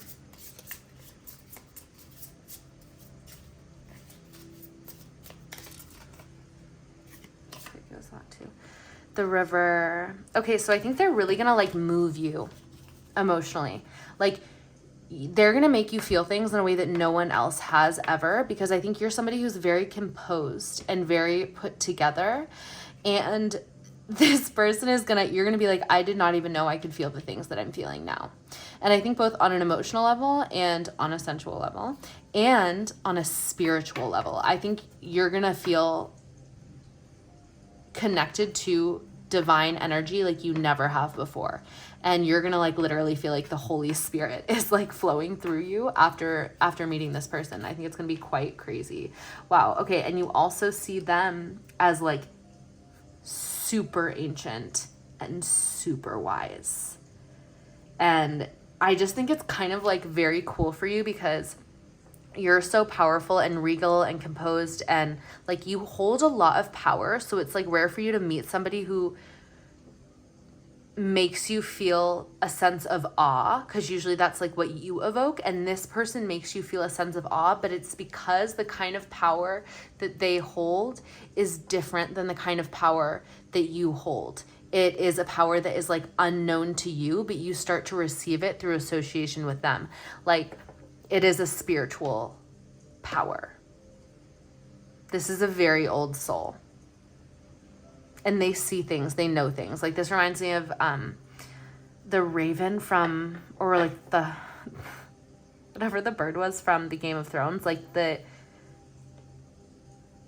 boy could see the future, could see the past. This person is very connected to the soul of the world. And that's where all the information of past, present, future, all of creation, which is already done, lives. And so I think you're going to have like a lot of awe and respect for them in that way. And they're going to have a lot of awe and respect for you in this, like you literally just being like their dream come true. Just like you're such a miraculous, delicious, incredible, powerful queen. And they're going to just want to put a ring on it. And you're going to be like, yeah, you have something I've never experienced before, ever. Like you move me. You help me see. You light up my soul. And together you guys, like it's literally a diamond in the rough, a rainbow diamond in the rough. Okay, we're going to get into the tarot. Actually, we're going to also look at where you will meet. Okay, group 3. Oh my gosh. Somehow the whole second part of your reading was lost into the ethers. So we're taking that as meant to be. This is the next day. We're gonna finish. And also, wow, that flew out of my hand. The storm, literally unexpected. So this is giving me the message that this could be somebody that you have like, not even necessarily it was a full-blown relationship, but you've like been together before, or you will be together twice, and it'll be something that like you know is so powerful, but like things have to germinate and occur before like the final chapter of you guys being able to be together. And love is never supposed to be one way. There's never supposed to be, you know, you can just take this if it resonates, but it's not there's not one size fits all. Like it's it's totally happens where you meet somebody, you're together, and then you come back to them at a different time in your life. It's like everybody's story is so unique. So I'm getting is this could be something where there is like a revisiting energy, and that is really beautiful. And I think that's really interesting too, because we got the cone for them that they're like really wise. So I think they probably knew the whole time that like this person knew that like you were for them. So I think they're going to be very happy when you guys just like take it to the finish line. We're going to get but yeah, maybe it was a storm that kept you apart. Look, we have the fault line. Oh my God, the fault line is making so much more sense now, actually. I think there comes a time where you guys separate. Look, there's like a fault line here too, like a lightning strike and a fault line. Literally, those are two fault lines. And you guys separate and then you come back together when the time is right. And it's so in divine timing. And I think that like you guys both love each other so much that you will pray for each other in your separation. And not even like praying to be reunited, but I think you're the type of love where you would pray for them and their well-being and their soul and their spirit, and they would for you no matter what. Like, no matter what, I just like, may they be doing well, may they be thriving, and may they get everything they need, because this is true love. It's true love, but it will end in commitment. Okay, and the relationship is going to be a diamond because it was formed under all the pressure of like everything that you guys went through. Like all rivers lead to the ocean. So trust that there's not much you need to do except for work on yourself and your own soul growth. And we were going to get where you guys meet. So I don't know if you've met this person yet. My guess is you would be, because I don't want it to be somebody like you haven't met and then I'm like, you're going to meet and then separate and then meet again. Who knows what could happen. But like, let's just say like maybe you already know this person. Only you know that, because it is a collective reading. But let's see. This can give you some insight as well when we see where you are going to meet. Yeah, oh my gosh, so interesting. So I think that you're going to meet right before, this is really interesting. You know what? You might actually meet right before one of you is like moving. And that could even be why you like meet once and then you come back together at a later date, because like one of you has reached a dead end in your current life cycle and you're about to move on to something new, but you meet each other at the dead end. The Pilgrim, I just said a move. Yeah, one of you is like going to be like moving on to something or somewhere new because you're at a dead end, but you meet at the dead end. So it's going to be like, oh my God, I just met this person, they're so amazing, but like now how are we going to be together? Trust. That's the fault line. That's the separation. Wow. That's really amazing. I'm glad we came back to revisit your reading. Okay, now we're going to see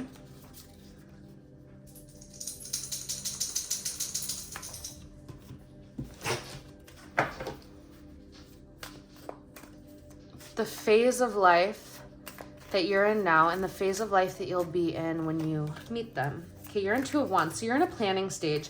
I think you're planning for just like the next level of your life. I think you've accomplished a lot of what you wanted to accomplish in the past realm of your life, and now you're at this new level and you're like, okay, I need to like think about what I want next. Okay, and then when you meet them, you're gonna be at a time of I'm gonna cover up her chest there. Okay, flamingos could be a sign for you. Yeah, flamingos could be a sign for you. Okay, so you're gonna meet them at a time when you are starting to be more seen in your life. Sorry, you're gonna hear some dogs, but we gotta get your reading in. Okay, hey, no. Okay, so you're gonna be meeting them at a time where you're hitting a new level of being seen in your life. Like it is a new chapter where you are shining. And you know what's interesting? If you were like apart and then together, maybe you come back together because this person is seeing you through whatever channels you're being seen in. And it's like bringing them back to like, oh my God, I still feel the same way about this person. There is something there. Yeah, they're the King of Wands. They feel this, they're like looking at you, the star, with passion. And this is, so that's advice also to like, let yourself be seen, because the Fool is like starting a new cycle. You're at the very beginning of something. So even if you feel like you're not an expert, let yourself be seen, because this is like what you're meant to be doing. And right now I'm seeing, yeah, they're at a point where they've invested a lot into where they are. And I think it's like, maybe they've invested a lot into where they are. This Seven of Pentacles is interesting, because this person has invested a lot, but it looks like not much has grown. And so I feel like this is giving the dead end energy of like, they're like, I need to try something new. I need to move on. So where will they be at when you guys, I guess, like come back together? Six of Cups. You guys, this message is so clear. I'm so glad we had to come back to this. I literally said, come back together. The Six of Cups is reunion with somebody from the past that feels like home, that feels like a soulmate. This is crazy. Wow. Okay, that is so beautiful. Okay, let's see. I didn't really say anything.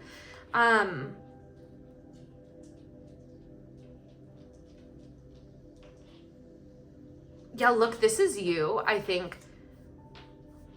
you kind of, it's interesting because I feel like you know this person, you're the queen, right? I think you know this person is for you as well, and so I think you're kind of closed off to other options, even if you don't admit it to yourself, because this person is always in the back of your mind. Okay, let's see how you can expedite your reunion with them. Seven of Wands. So I am getting, be protective of your energy. Don't give it away. Like, yeah, don't give it away. Because you can use it to just like, for whatever you're doing that is like helping you be seen. Because you being in your purpose draws this person to you. Let's get a little more advice. Yeah, only you're going to know if you know this person yet. Okay, Four of Cups. So I'm getting here, focus on all the good. Focus on what you're grateful for. Your test is to not feel a lack of this person's absence. It's to train your mind to look for the abundance that's all around you and trust in the flow of everything that's happening. Take care of your energy and focus on the good, and your king will return to you, and you guys will have 10 of Cups level fulfillment together. This is ultimate happiness. Like, it's like almost, I think you're even going to be sitting here in the 10 of Cups reality being like, where is he? And he sees you. He's coming for you. And so much energy of like the blue beings. I'm really getting that you guys are both very starseed energy and very connected to like the blue beings. There's a lot of blue. Like, this is like, and even this Four of Cups. This is you guys. So this is like high souls, high yogis, whether you know it in this lifetime or not. And you will come back together. And this is giving major, like, actually, which is funny because we have the flame, twin flame energy. Because oftentimes there will be separations. And then the way that the divine feminine draws in the divine masculine is never by chasing the divine masculine. It is by focusing on herself. There's this story actually of Shiva and Shakti, or Shiva and Parvati, and their divine counterparts, and they had like one lifetime together where I think what happened was like Parvati's dad shunned Shiva, wouldn't let them be together, so Parvati like took her own life, and then she reincarnated and went looking for Shiva, and Shiva like didn't believe that it was her, and so like kind of sent her away, and so all she could do was like meditate and raise her own consciousness and her own vibe until her energy was so strong that Shiva could not, he was literally like woken up from his deep meditation from the penetration of her energy, just from like her raising in consciousness, that he had to run and go find her, and then they were together. And so like this is that energy of like you guys are eternally a match. And so the way that you draw them in is not by focusing your energy outward, it's by focusing your energy towards you, and because they're your mirror, they will be pulled towards you, which is like funny because you can't have strategy in that. It's not like, oh, I'm going to work on myself and be seen so that this person comes after me. You just have to do it and kind of forget about this, and they will find you. Once again, it's like the most mystical tale, and like the one that causes like requires the most trust. And you honestly have to be willing to like, because going after it doesn't help you in any way, it actually like hinders you. You kind of have to be willing to not, like, you have to focus on yourself with the knowing that, or like with the detachment of like, if I focus on myself and my life gets great and all I have is myself and whoever else or whatever else I find, I'm okay with that. Like, it's like that level of detachment, and then the person does get drawn in, but you can't be doing it to try to draw them in, because that's like your energy is not matching up to your action. And so that's like, that doesn't work. But you know, this person could have Cancer, Pisces, Scorpio in their chart. I'm getting like just like beautiful long hair for you, but like a lot of tantric energy here. We have like just the blue is like very encapsulating. So one more piece. Actually, let's get a message from their higher self to you. The Hermit. Yeah. Okay. This is saying, to not just cultivate your own energy, but get out there and live your life. Don't hermit and like wait for this person. Get out there and live your life. Get out there and like live your life and like be the star that you are. That's genuinely the advice. And let yourself be brand new. Let yourself have a new beginning, and let yourself trust in however this is meant to come together.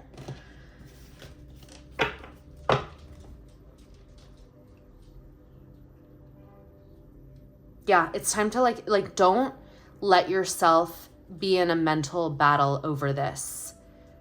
Drop the swords and surrender. Surrender to your higher power and give yourself all of your energy. Yeah, Princess of Swords. Look at how brave she looks and how powerful she looks. She's fierce. And look at her crown.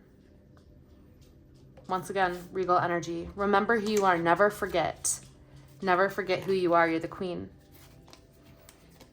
And it's the flame that comes to honor the queen.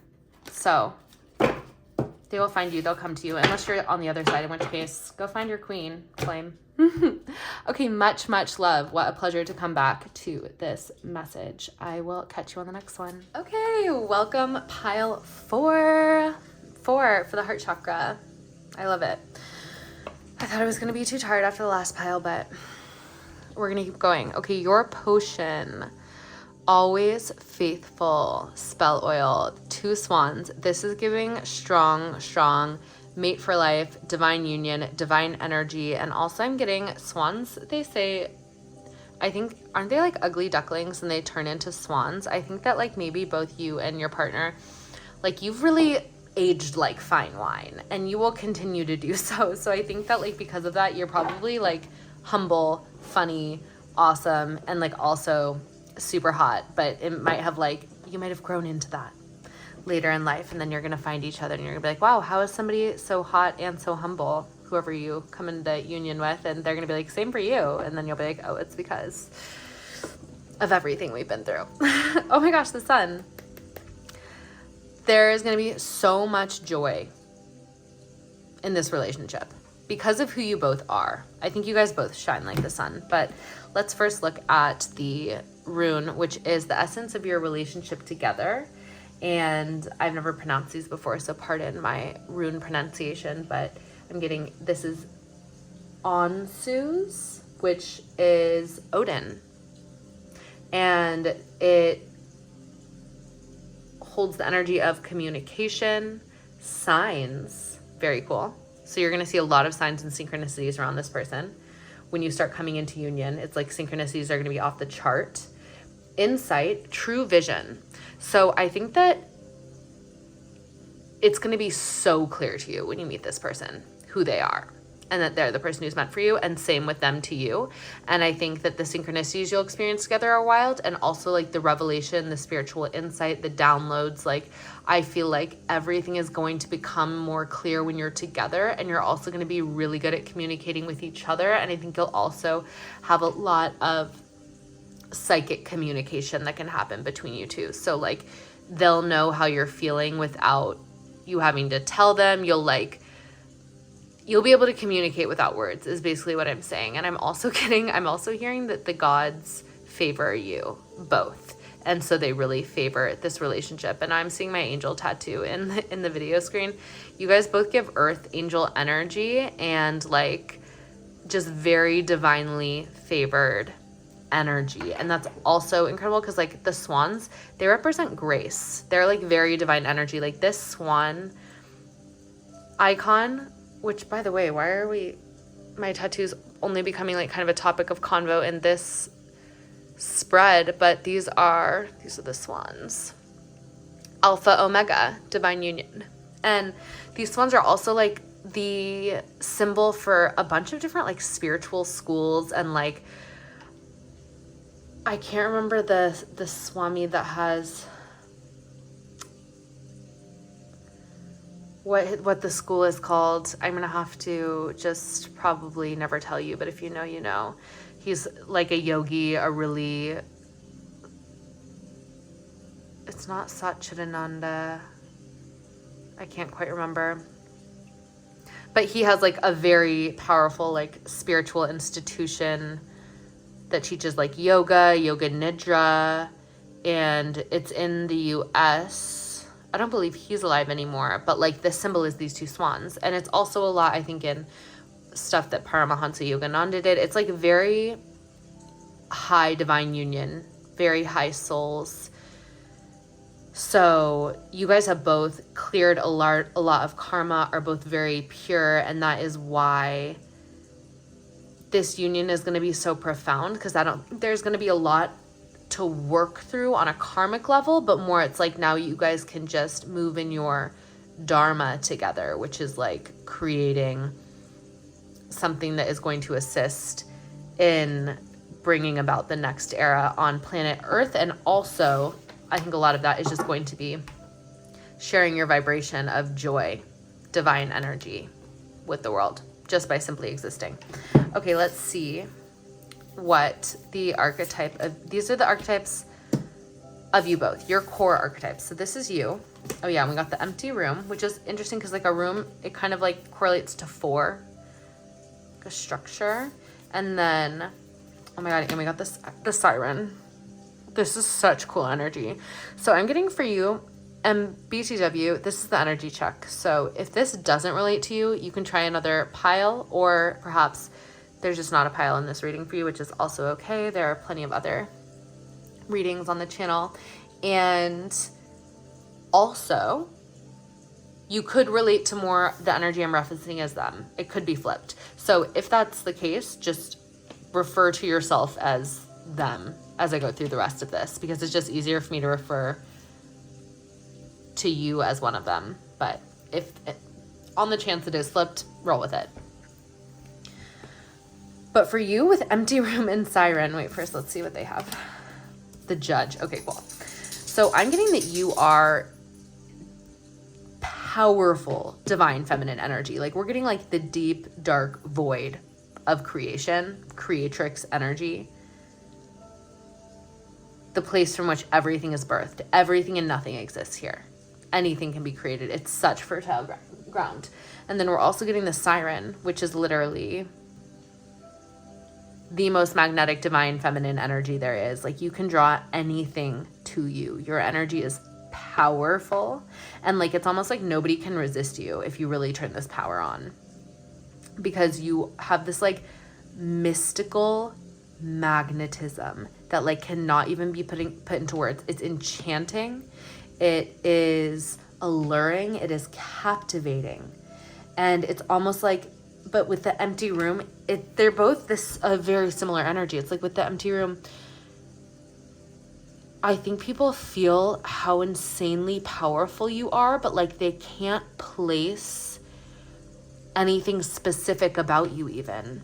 It's like so mysterious, but that's because people can't put you in a box. Do you want to know why? Because you are not one thing. You are actually everything. And that is something that is difficult for the human mind to conceptualize. And a lot of people, all they want to do is conceptualize, but the people who are willing to just be in awe of you are the ones who get to truly experience your magic. And like, who don't try to put you in a box or define you. Those are the ones who truly see you. And then your person I'm getting is somebody who is like so fair and so just. Like, they have the most, which is kind of funny because to you, you're everything. So I think that like you're kind of beyond ideas of right doing and wrong doing. Like, you are everything, and everything is God to you. And then your person, I think, has like a very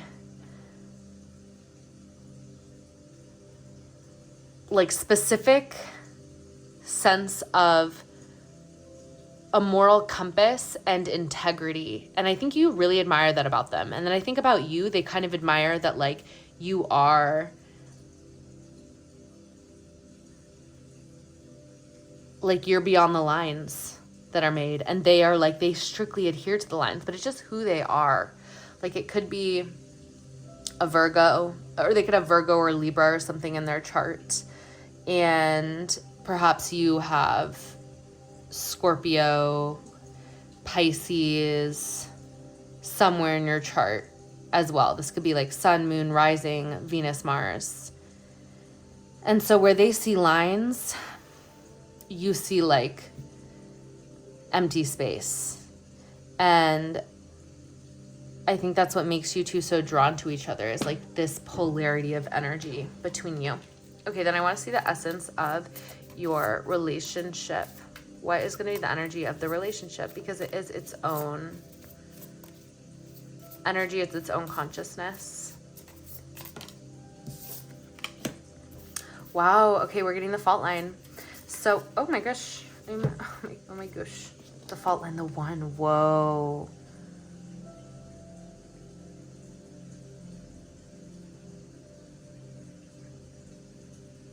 Okay, so what I'm getting here is that like,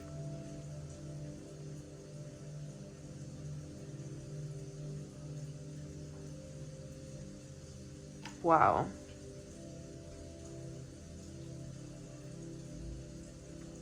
I think that the essence of your relationship is that like,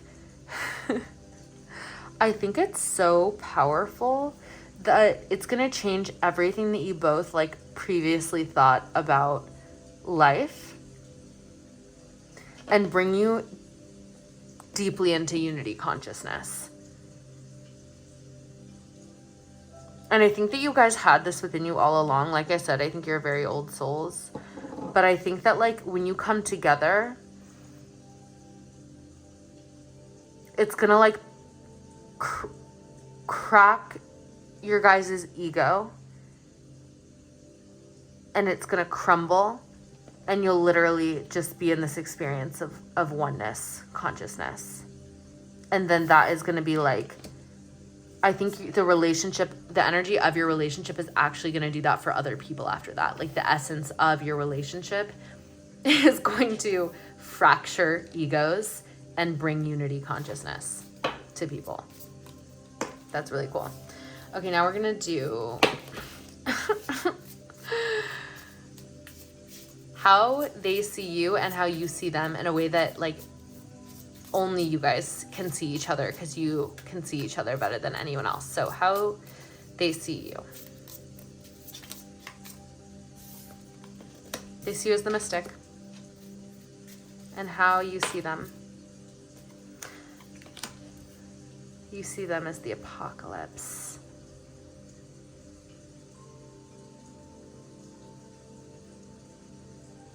Wow.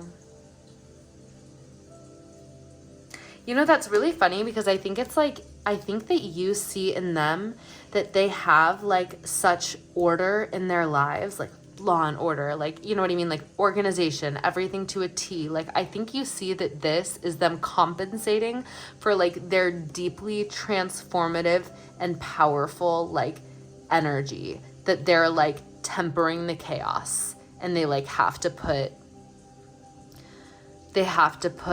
even their like moral compass, it's like them putting a structure around the chaos so that it doesn't take them over, because they have so much power. And I think you are somebody who's like so divinely surrendered to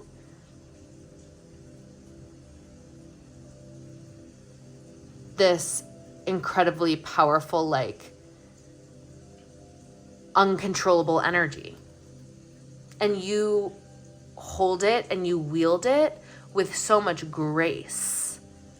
But it is chaos magic in like the most beautiful way. But for them, they have this power too in like a more maybe like masculine way, but they like keep it so contained within their created order.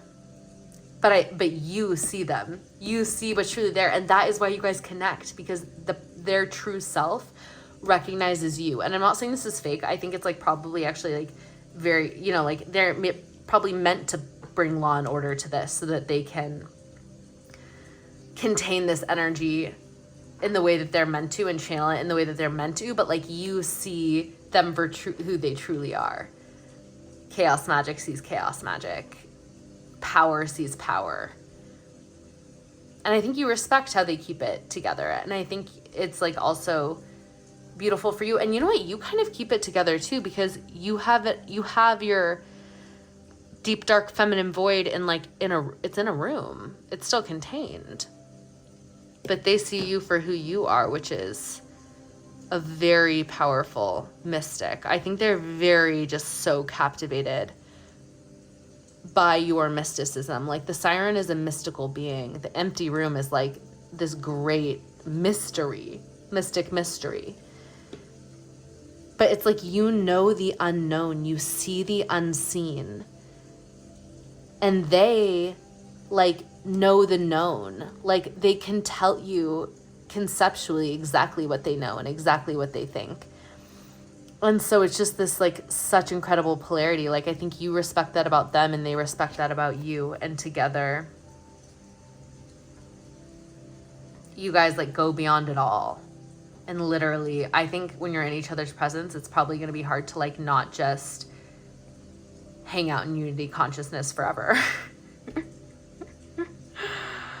Oh, that sounds amazing. Okay, now we're going to see where you could meet.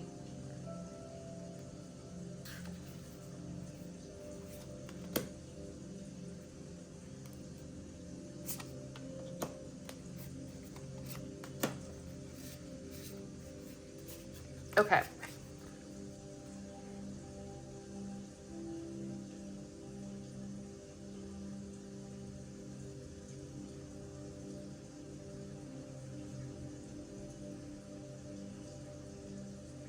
This is so interesting. Well, okay, so you could take it a bit literally.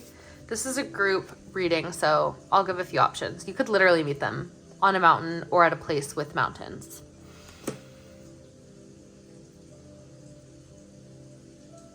You could also meet them at some sort of like experience where like you're forced to like be super authentic and get into your body, like some sort of like somatic thing. So like it could be like ecstatic dance. It could be like some sort of workshop, something where you are like really revealing your true self beyond like the ego's concept of the mind. So like they're gonna kind of be out of their tight lines, and you're gonna actually be forced to like embody something and be something. And so it's gonna be like this rare circumstance where I think like you'll probably be like around strangers, or at least like you won't know them yet and they won't know you yet, but you're in some situation where you just have to be like so present and so real and so embodied. And that is how you're going to recognize each other's energy.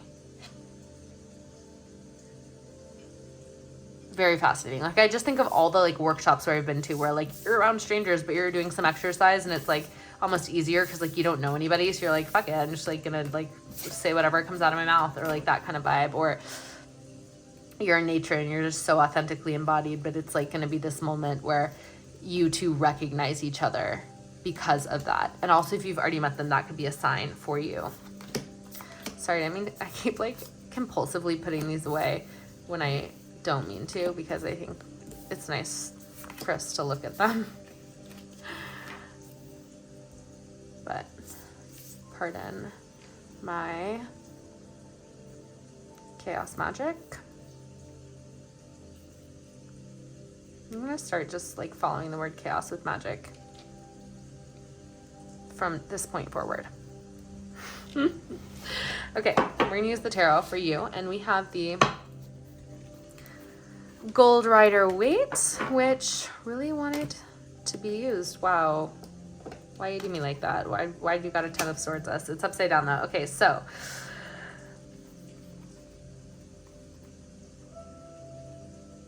wow, this is really cool. I just feel like when you guys meet each other, it's gonna be like all uphill from there. Like, you two are never going to want to stress each other out or cause each other pain. And as strange as that sounds, that's very rare in an earth relationship these days. But like, you genuinely are like, no, I literally want you to be happy and I want you to feel good.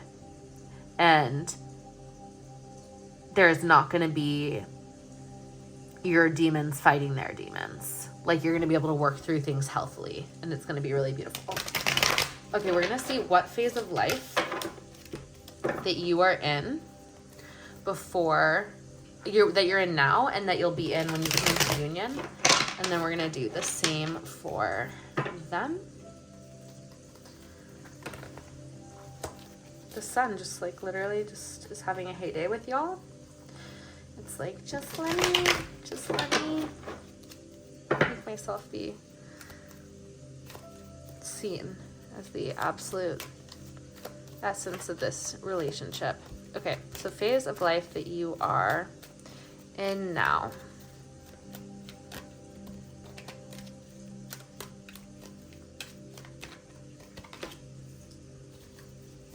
Cute. Oh, wow, cool. Okay, and then they're in. Cool. And then they'll be in when they meet you. Oh my god, divine counterparts! Holla! Big swan energy.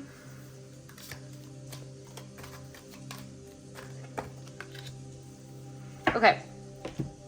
So you, I'm getting, are at a stage in your life where like you are kind of at the passionate beginning of a cycle. Like, I feel like there's something that you feel excited about creating, about moving towards, about learning, and like you feel this like innocent sense of excitement about something or your life in general right now. And so there's like a passionate energy moving within you, which is really beautiful. And when you come into union with them, you are going to be in this energy of like reaching a new level of emotional maturity. I think right now you're like really in like a passionate energy, and like you're going to be in a different level of like depth when you meet them.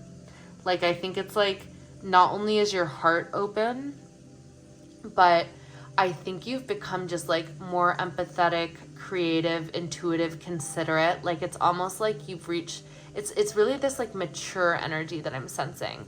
Like, maybe now you're like a little bit more careless, a little bit more at the beginning of your journey of like learning how to really connect with yourself and then others on a deep level emotionally.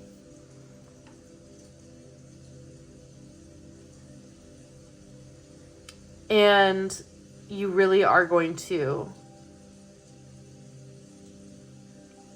I think just, there's so many things that could bring you to this level of maturity, but I think it's just like your spirit hitting a certain point where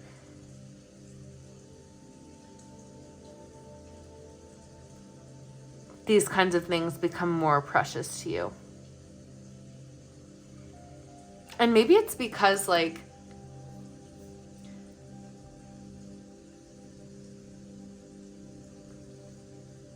you've realized that like that is what is required to like have the kind of relationship where you two do want the best for each other, and it's like really, really healthy. It's not just the passion you need. It's like, it's the love, it's the creativity, it's the intuition, it's the desire to understand the other person. And so what's interesting is I'm getting that they are already in this energy of like deep emotional maturity and compassion. And they've been kind of like waiting for their person to be ready. Or they might not know that you're not ready, but like they're ready and they're like, where's my person? And so I think that like when you come in, they're not even gonna like notice you at first, because they're literally just sitting there being like, where's my person? And then the divine is like bringing it in to their surprise. And so it literally might take them a second to like actually realize it's you, because they're like not paying attention. But they've been like, I feel like they've been waiting for you for like quite some time. And you've been kind of just growing. So they might be a little bit older than you, or you've just been, I think they might be a little bit older than you. Either that, or you've just been on a different journey, like working on more creative projects, having kind of like passionate encounters with other people, or with just like a relationship with your life in general, a little bit more innocence. But I think you're pretty quickly going to be coming into this more mature energy. And I think it's because you're going to realize that you want more out of life, and specifically your relationships, both to like the spiritual and to your creative endeavors and to the person that you want to experience life with. And maybe you've had some like relational experiences that were not as like fulfilling or nurturing. And I think that you're realizing that has been a mirror to your own like slightly, I don't want to say immature, but like younger. I mean, just like, because I think it's like been correctly timed for where you've been at in life. But like, I think you're starting to realize that it's actually just been a mirror to your own energy, like the lack of healthy relay that you've experienced. And so I think that is what causes you to step into a more mature energy and meet this person. And they are going to be so thrilled, because you're going to be like a gift to them. And they've been like really just waiting. I'm getting a strong waiting energy. Okay, so we're going to see some timeline energy. When is this going to happen? A card just flipped. Okay, King of Swords. Swords are pretty quick. Let's get more.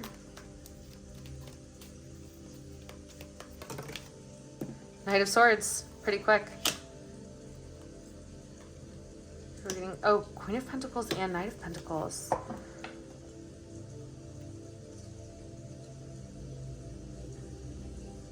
Okay, you know what's so interesting? I'm getting that,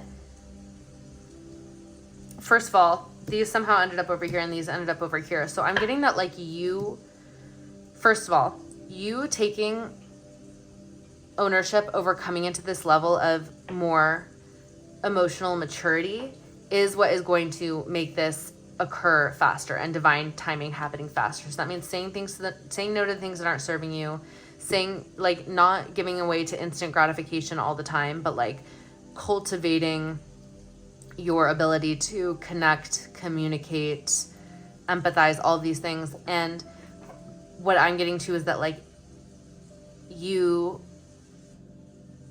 focusing on yourself, your own abundance, your own self-care, your own life, like they will come rushing towards you. And like I said about like you are gonna surprise them, they might not notice you at first. Like what is gonna cause them to notice you is you really stepping into your emotional maturity and your sovereignty. So like you don't actually have to focus so much on them or like looking for them. You focus on leveling up in your life and as yourself, and they're literally gonna come to you very, very quickly. I mean, the swords are so fast. So I think, you know, I'm definitely feeling like in the next year, if you're able to start embodying this energy, and it could even literally be like, it could literally be weeks. It could literally be before the end of the year. I don't know when you're watching this, but it definitely has to do with how quickly you're willing to level up. It's time. Go to your next level. And this is like such a compliment because I think it's also like with the siren and the empty room, like you're so mystical and powerful that it could just be easy to like let that energy speak for you your entire life. But like you can also like be the vessel to like ground and create something beautiful, like a beautiful physical embodiment of your mystical energy. Like you can use your mystical energy to manifest and to create a really abundant, beautiful life for yourself. And so I'm getting that like that might be the essence of the maturity too, is like knowing that like, yeah, you are incredible, but like ground it into 3D form. That's why you came.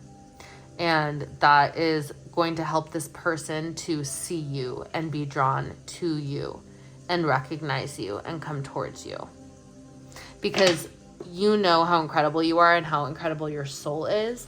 But so it might be like seem obvious, like you know your worth, but it's almost like unless you have to like put your money where your mouth is and like bring that into a physical reflection so that somebody else can see you and find you, so that all your people can see you and find you.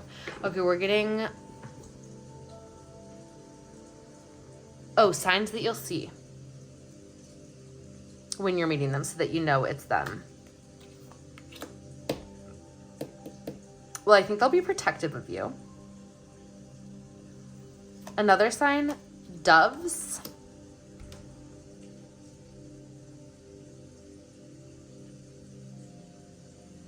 And lily pads. They're going to be protective of you. I'm also getting just like water. So like they could live by the water, you could meet them by the water, or like just like go on a date by the water. If you recognize a fountain or anything like that counts as well.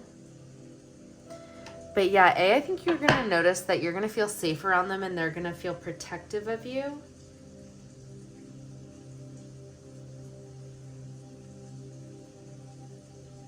And that's going to like make you feel like you can emotionally flourish because they make you feel physically safe.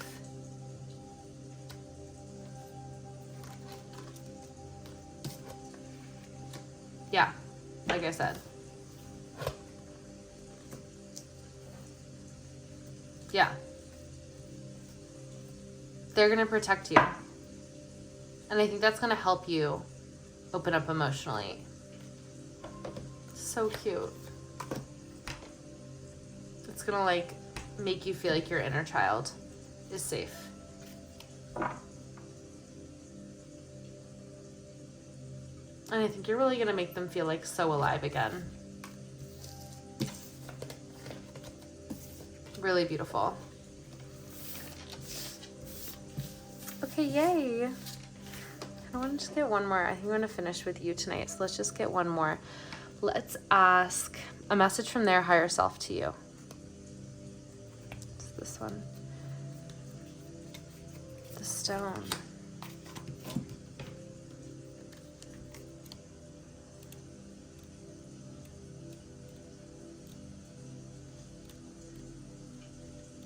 I have no idea how to interpret the stone, which is why we're looking this up.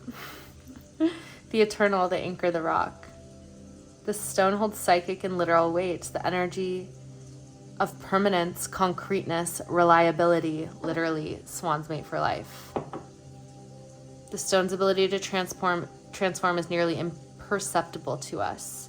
As it changes ever so slowly over countless human lifespans, a single stone may see thousands of generations come and go therefore it contains an ancient and eternal presence. Literally, you guys are ancient souls coming together. The stone is best used to anchor our wild side, so no matter how far we roam, we can always find our way back. I think this person is meant to be your rock. That's why they hold the line while you swim in the waters of the empty room. The stone tethers us to earth, helping us ground concrete into stillness. Ground and connect into stillness. Wow, I obviously really need to go to bed. LOL. When this card appears, it's likely the stone is a remedy for what ails us. The power of the stone balances the frenzy of this world. This person is here to help you ground your chaos magic into like tangible, abundant, like energy. It's like to help you channel your power. Because it's so vast, and like this person is going to help you make it concrete, and they're going to make you feel grounded so that you can like exist here and be here now. And from that, nectar will blossom forth that will bring you both so much magic. Like this relationship is really going to feel like the nectar of the gods, which is like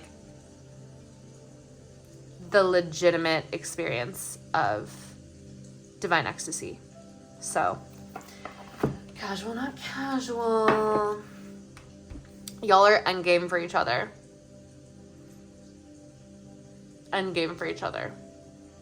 Like together, I think, I'm not saying you're incomplete apart, but together I think you'll feel complete. Like you're like, that's a wrap. That's a wrap. Send everybody home. We're done. We'll stay here though, just us. Okay, much love. I love you. Good night. Goodbye. Welcome to your reading. Ooh, I actually haven't picked which tarot deck I'm going to use yet.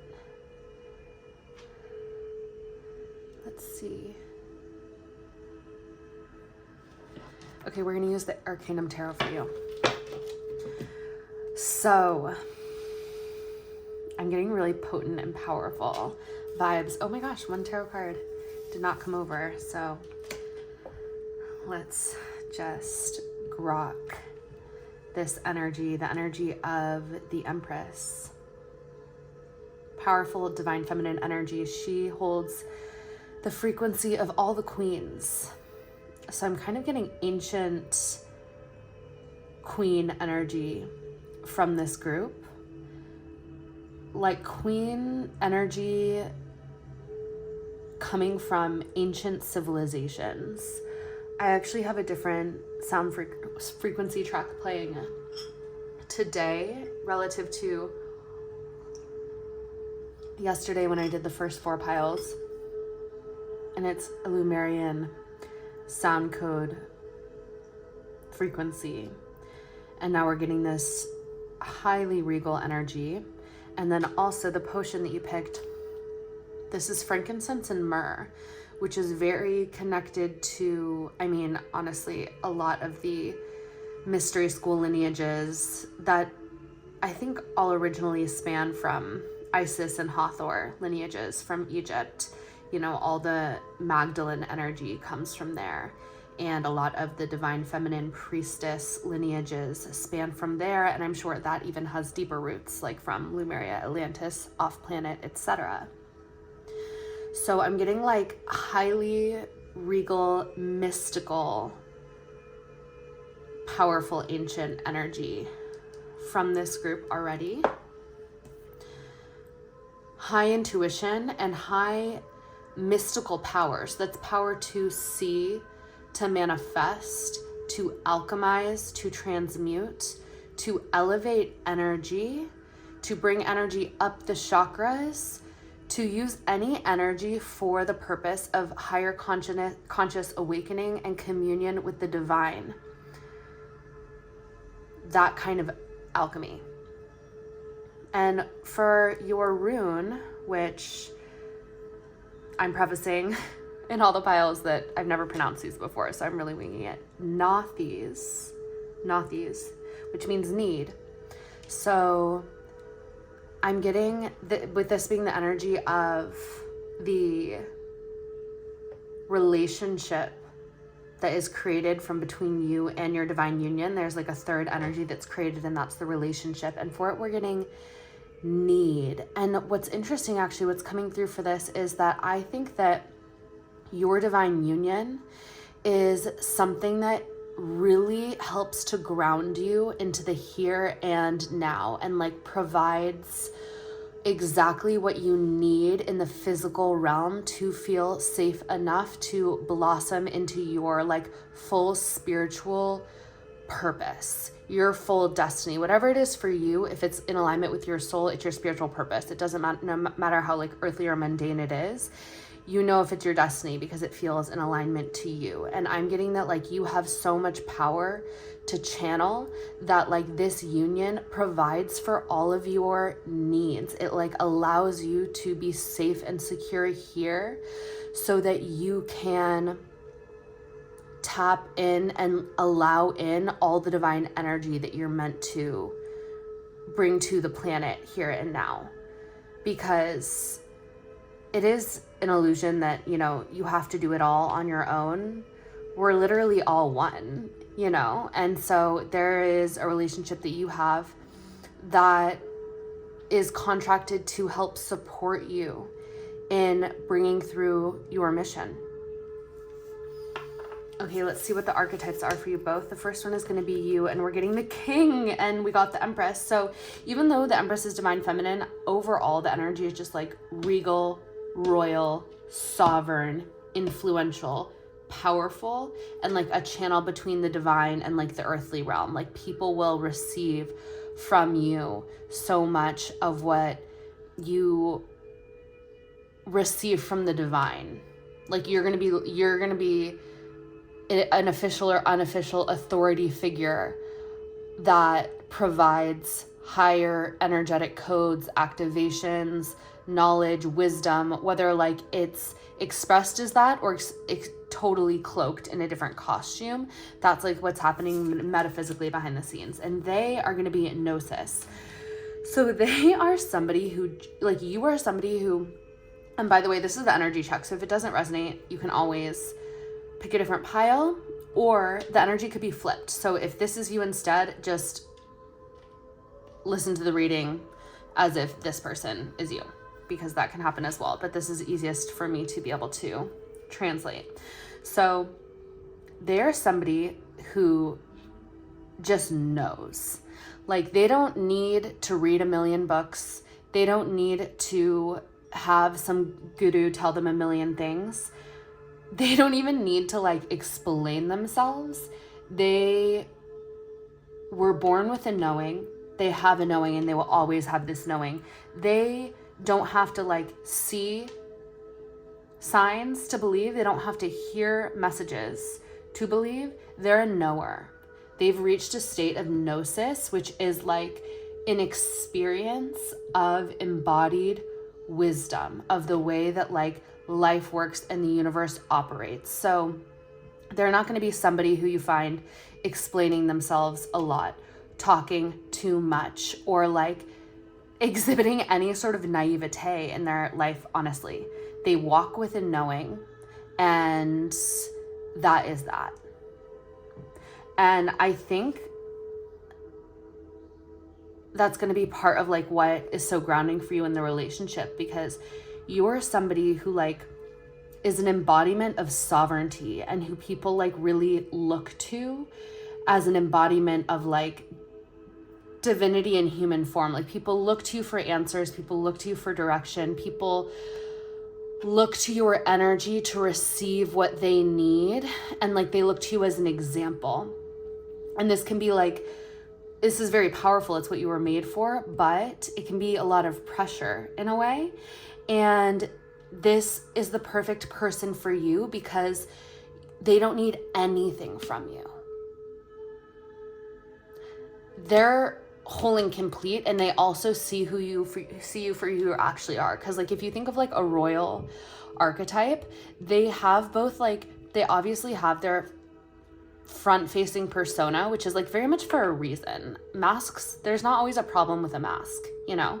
Like a royal person will embody a certain level of grace and control and confidence because they are being something that people can look to and find solace in and find confidence in and find hope in and find faith in.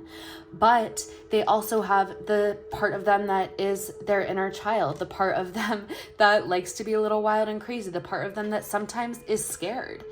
And they're allowed to be all those things, but like they know there's a time and a place for it. This person sees you completely. They know who you are. They have no questions.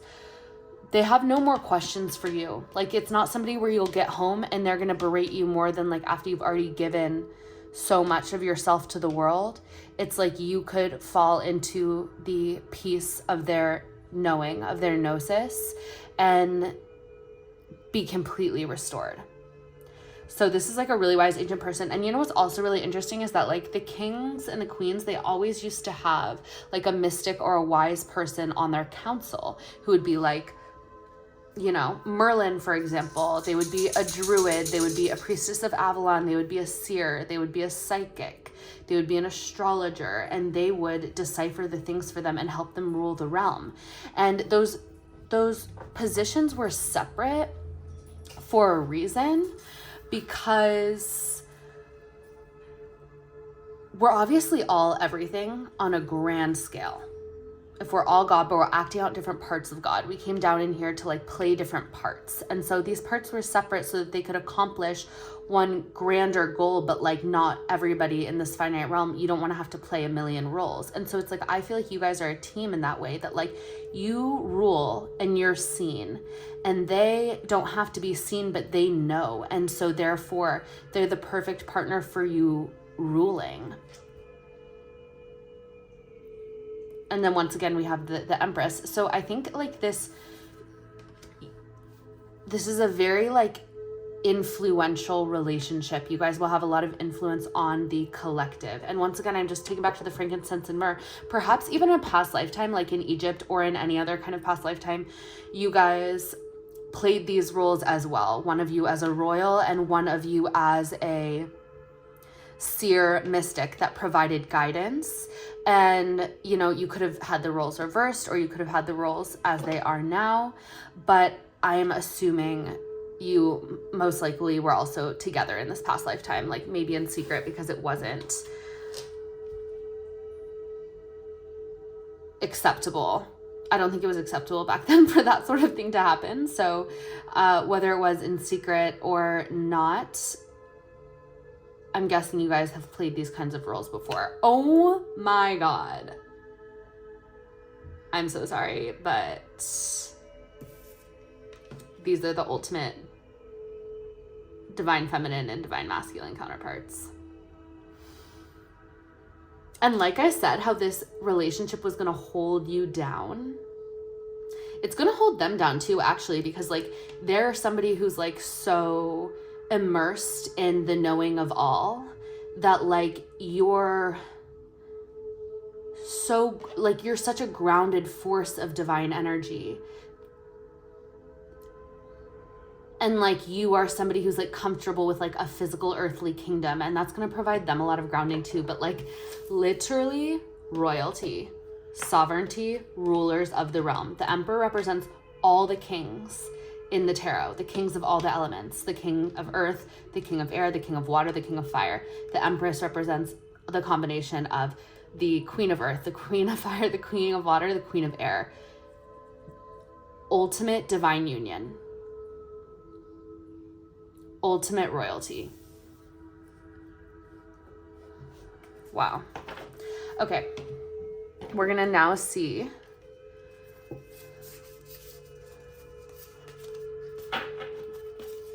the combined essence, the essence of your love, the essence of your relationship.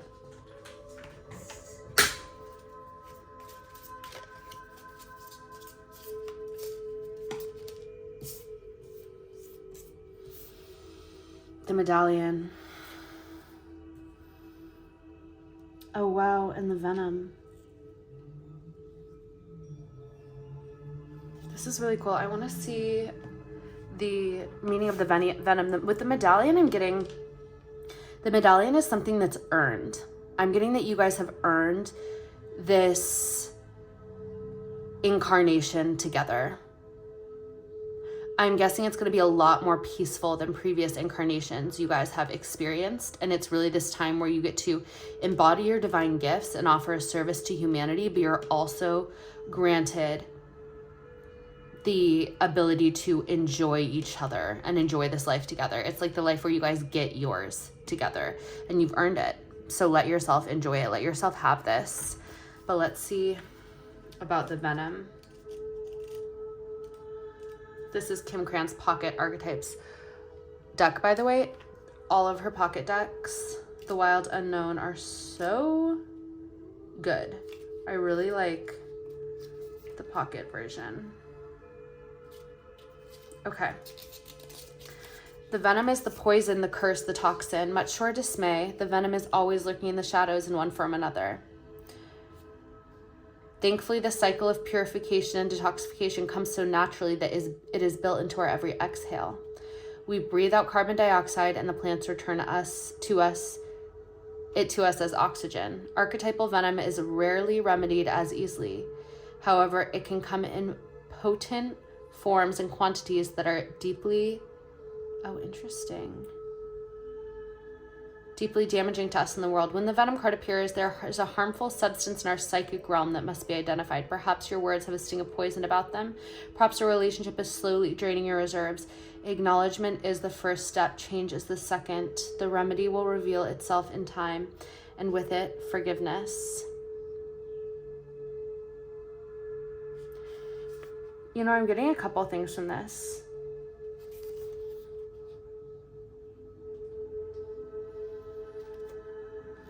Okay, so one thing I'm getting from this,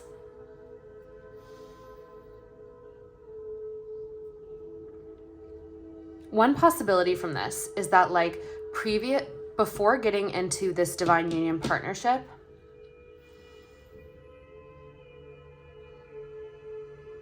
this, like, you could potentially experience relationships that like you debate settling for, that are not positive for you. And this is only a message for you if genuinely you have had relationships or you're in a relationship that you know through and through are not for you, but you've like maybe had trouble accepting it. This would be a sign that like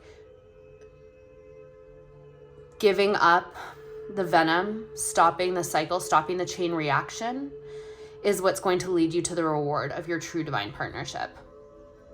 So if you've had like a series of dissatisfying relationships, or you're in one long-standing one, and this is like, if you already know, this is just confirmation. This is never to tell you something that is going to happen, that didn't happen. And then if that's not the case, then it could have been in past lives that you settled for dissatisfying relationships that were not actually the truth for you. And so you might not realize that this is actually possible for you. And this is very much telling you, like, this is the lifetime that you break the cycle, and you are like, you don't settle for anything less than this. And you're like, I'm waiting for my equal match. And like I said in past lifetimes, how you could have had this kind of dynamic with this person, but you weren't allowed to be together. And so it could come from that, is like the pattern in your energy field of not getting to be with your true divine counterpart. And so this is saying that like, this is not, the cycle stops in this lifetime. The liberation comes in this lifetime. Okay, we're getting where you will potentially meet them. The Bardo, an in-between phase of your life. Yeah, so you're gonna meet them transferring from one phase of your life into another. So when you feel like, you know, when you like transfer, like you're going through a big change in your life and you kind of find yourself in this in-between phase where you're not quite who you're gonna be, but you've also let go of who you were, and you kind of feel like lost in the sauce. But there's actually so much magic because you're kind of in the quantum field of anything being possible, but it feels like you have no footing. That is the time when you're gonna meet this person. So it could be when you're leaving a different relationship behind and you're just becoming a new self. Oh my God, as I said that, the self card literally slipped out of the card deck. As you're becoming a new self. That's literally when you're gonna meet them, when you're becoming a new self. And then the other thing that I want to say timing wise is that the Bardo is the in-between.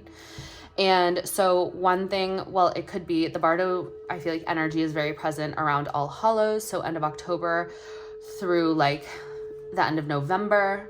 And then also the times, the cross quarter days could also be very relevant, which basically in the pagan tradition, which I know it's not all originally pagan, but if you wanted to look it up, there are like certain days of the year, they're like basically the solstices and the equinoxes, but I think they call them like Beltane. Maybe Yule is one. It's like Beltane. I don't know exactly what they are. Let's just call it the winter solstices, the winter solstice and the summer solstice. And then the autumn equinox and the spring equinox. So those are like the quarter days of the year. They mark out the years in quarters. And then the cross quarter days, which are like the in-betweens, are kind of coming to me as reminding me of the Bardos. So the cross quarter days are like between winter solstice and summer solstice. It is... Oh my gosh, this is like, sometimes this happens when I'm giving readings, that things that I literally talk about all the time, the word just won't come to me, but I have to look it up because my computer is right here. Just give me 1 sec.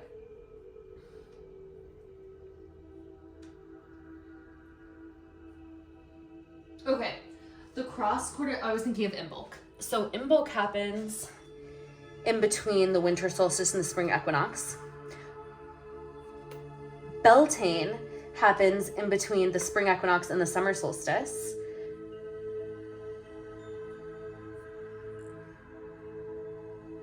Lugnasad, how do you say this? Lugnasad happens in between summer solstice and autumn equinox. And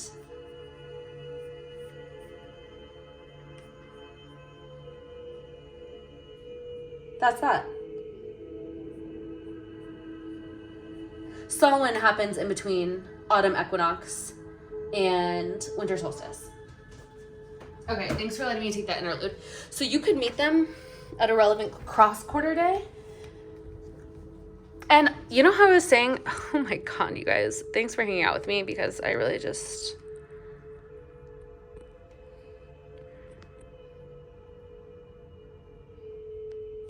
That's fine. Okay. We're back. Okay, so like I said, you can meet him at one of these cross quarter days. And honestly, because I was saying that around Samhain, around All Hallows Eve, is kind of the Bardo energy. And then I also was brought to these cross quarter days. Very high possibility it's around that time specifically. But like most importantly for you, since this is a general reading, look at the bottom, you guys. The Queen. Emperor, Empress, King, Queen. I mean, power couple, royalty, divine royalty right here. I am so serious. Okay, so the most important thing, since this is a general reading, is that you will be meeting them when you're at a Bardo of the self. So when you are transforming from one space into the next phase of your life. And the reason you're going through this Bardo phase is also because you have left behind the old, whether you know it or not, because you're about to meet this person. And so while you're in this in-between space, you're going to meet them. And then what crystallizes as the next form of you and the next form of your life is going to be influenced by who this is, because you guys are going to start your life together. Okay. I'm really obsessed with your energy vibes. And when I was starting this reading, I was almost going to say, like, I feel like today's last two piles are going to be so powerful because I have no reason for saying it, to be honest. And I filmed the other ones on Saturday and I'm filming these ones on Sunday. And I'm just like, I get like, Sunday's kind of a holy day, you know? So Let's just like put these all in their rightful place. So whether you're the king or the queen, you're the emperor, the empress, I know you're like just getting the information that you need and paying attention to what's relevant for you. Okay, so now we're gonna see what, getting the Queen of Wands and the Star. Also powerful. Okay, wait, my phone's not charging. Are you charging now? Oh no, it's not plugged in. Oh my God. Lordy Lord. Okay, we're charging. Really going on a journey with me. If I don't edit this out, thanks for coming along. And if I do, then you'll never know. Okay, so we got another queen and we have the star. What did I say? Celestial royalty. Celestial royalty. You guys genuinely might be like incarnated celestial royalty. Okay. Which the royalty from Egypt was incarnated celestial royalty. So perhaps you've been back many a time since then, and perhaps it's your first rodeo returned. Depends on who you are watching. Okay, so now we're gonna see strength. Strength is another insane like reflection of divine power, because this is the strength that you get from recognizing your own divinity. It's an infinite strength. It cannot be taken from you. It does not come from an external source. It comes from realizing your never ceasing connection to the divine that is you. And from there, nothing can touch you, because even if you die, your soul is forever divine. No one can take anything from you, and no one can give anything to you. You are sovereign unto yourself. Therefore, your strength is untouchable. It's unfuckwithable. Okay. So this person is going to have that strength. And look at this stuff. It's there for you to both rule with. And I'm also getting from this card really interestingly energy of like the ring. And what I'm getting from that is that like the power that you two hold together is so immense that like you will need to low-key keep each other in check, because you can channel that energy, that power into your divine purpose, or you can channel it into an ego-driven purpose. And ego is great. It serves a purpose, it serves a mission, but there's this quote and it's like, those who basically those like who serve the ego like are earthbound, and those who serve the heavens are heaven-bound. And like you want to serve your higher purpose, because that is what your soul is going to look back upon it is what is going to bring you abundance and joy and power and happiness. Whereas like whatever you do that's strictly just for the ego is going to bind you to the earth karmically. And both could give you prosperity, both could give you love, both could give you joy, but like one of them, when you move on from this lifetime, you look back upon and it will only make you more free and more empowered, and then the other one will confuse you and bind you. And you can always tell, because when you're serving a purpose that like has no soul, it's never satisfying. It's like going down like a deep dark hole of what do I call it? Like hungry ghost energy. Like you can never feed the ghost enough so that it stops being hungry. It's incessant. But the other path feeds your soul. And even though you want to keep going, it's because it brings you so much fulfillment and joy. It's not because you're trying to fill this void that's unfillable. Okay. So we're going to look at what phase of life you're in now, and then what phase of life you will be in when you meet this person, so that you can kind of tell. And then if this can also give you a sign if you have already met them or not, if you are not sure. Okay. And then we'll do the same for them. So what phase of life you're in right now? Okay, an adventurous phase. You're kind of looking out onto like the next chapter of your life, the next like horizon of your life. So maybe you just hit a huge milestone in your life or your career. Like maybe you just turned a decade older. Something has made you think and feel like, okay, what do I want for this next chapter of my life? That's like the energy, like you looking out and feeling like you either need to like call in or receive the blueprint for this next phase for you. And then when you meet this person, this is interesting. I want to get a clarifier on this. Oh my gosh, interesting. Okay, I'm getting when you meet this person, you're going to be keeping a lot to yourself. Like, you're not going to be sharing your innermost thoughts and ideas with anyone. And I think it's because like you want to, you know, that whole idea, like making moves in silence. I feel like you're like starting to have some like ideas that are very sacred and important to you. Perhaps they're the plans. And like you are like, I'm not going to tell anyone. I'm going to just show, because these things are so important to me that like I can't let anyone else's energy get involved. So I'm getting that like you're very much making moves in silence when you meet this person, and you're very much like planning and plotting in secret. And I think that maybe you'll know this person because it's the first person that you're going to want to tell what you are up to. And you're going to be like, for some reason, I feel like you can share this with them. Okay. Now we're getting energy there. And oh, hello. Okay. What energy they're in? Whoa. Okay. Right now they're in a very profound energy of leaving behind all of the things that like, I think are part of like, that were part of their more egocentric phase of their incarnation.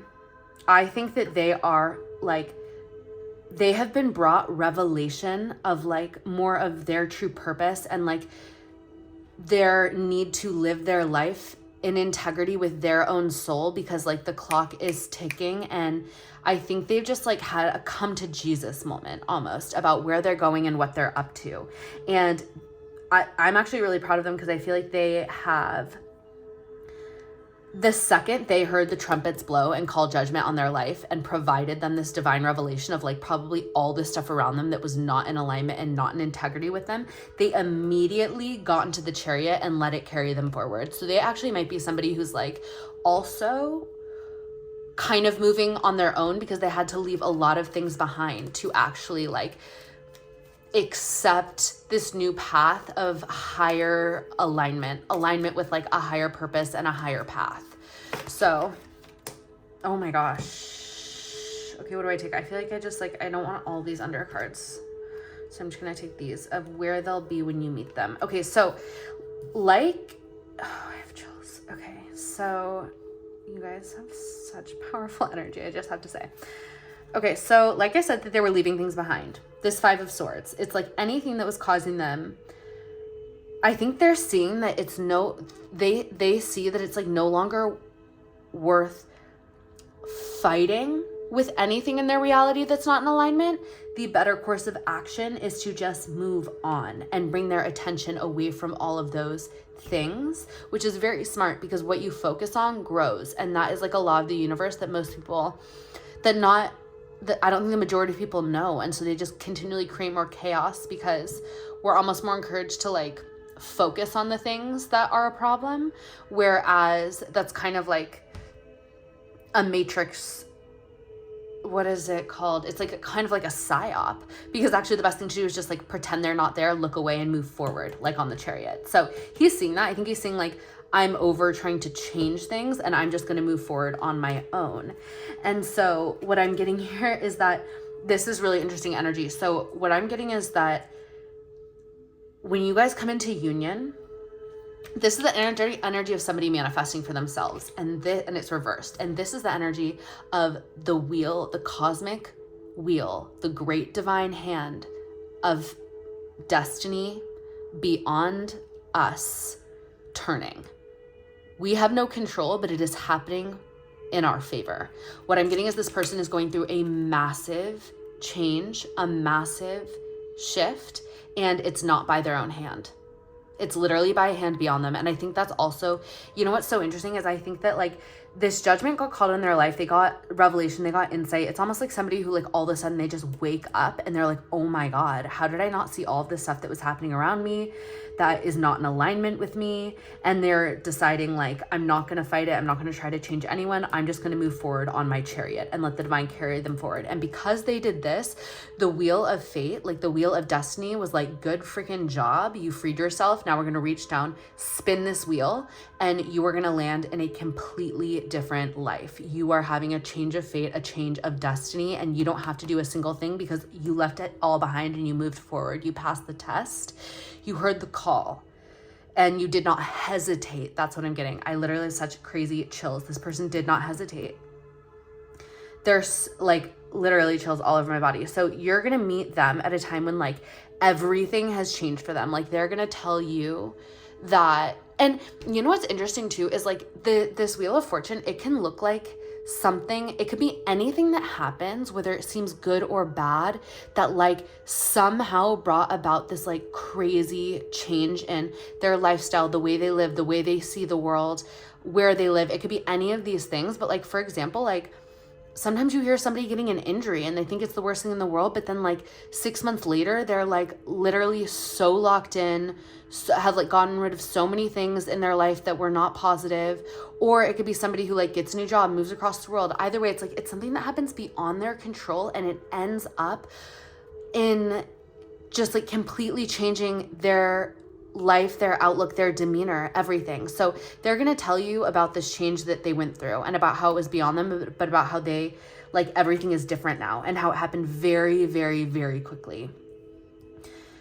And for you, I feel like you already know, you kind of already know.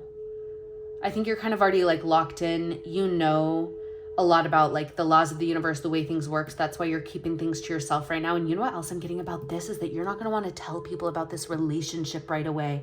You're going to want to keep it to yourself because it's sacred. And I'm getting that this is, oh my gosh, look what's sticking out.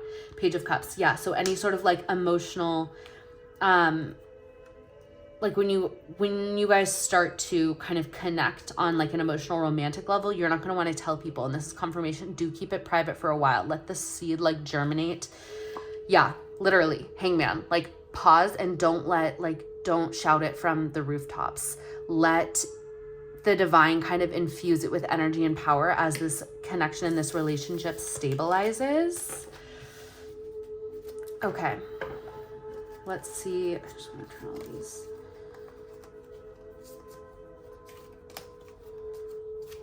Okay, let's see. I don't even think I'm gonna pull timeline for this. I think it's so, I guess we could look up, okay, I wanna see signs you'll see, and if timeline messages want to come up, that's okay. But let's see signs you'll see when this divine union is coming near, maybe when you're around this person, maybe right before, and how you'll know. Oh, oops, okay. Pardon me while I just make sure every card is facing the same way. So yeah, signs that you could see when you're around them or when the universe is trying to signal you that they're about to come forth. So you can use these as confirmation too, to see, you know, maybe you have met them, maybe you do know who they are, but you guys just aren't in union yet. Okay, first of all, we're getting 5 of Wands and the Fool.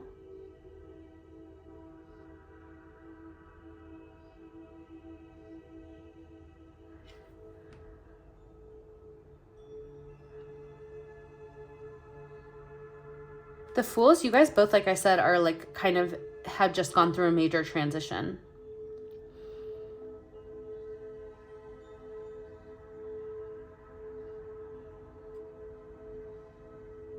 And are kind of starting anew. Both of you are going to feel like you're in a new phase of your life. Okay. Signs they'll see, significant to their relationship. The Sun. Wow.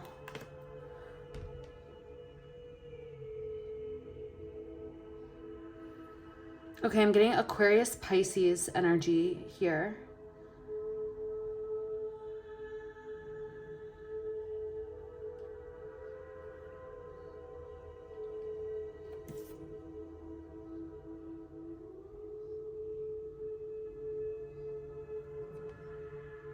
Bees. Bees are wasps. And then gold. There's just like so much gold.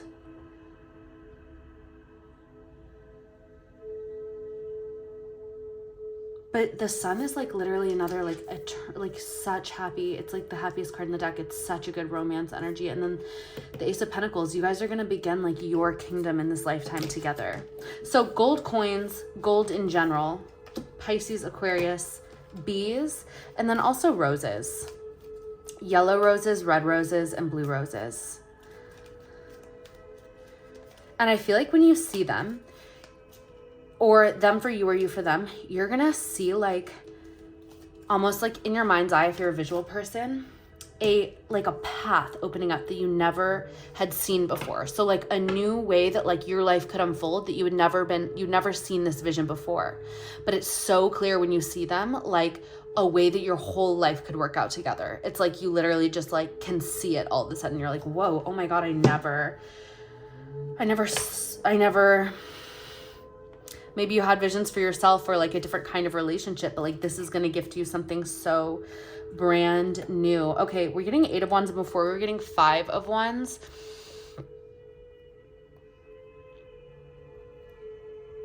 Five and 8, I'm feeling like, I think this could like, first of all, the Wands are pretty fast. So this could happen. I'm getting anywhere from between 5 weeks and 8 weeks from now, something happens, or 5 and 8 months from when you're watching this, or between May and August of the next time of whenever you're watching this. And all of that is relatively soon. All of that is like within like a year. So look at this woman, like, and look at this Ace of Pentacles. Like you guys are literally going to create something like your own kingdom with like so much of riches that it's going to be something so worth protecting.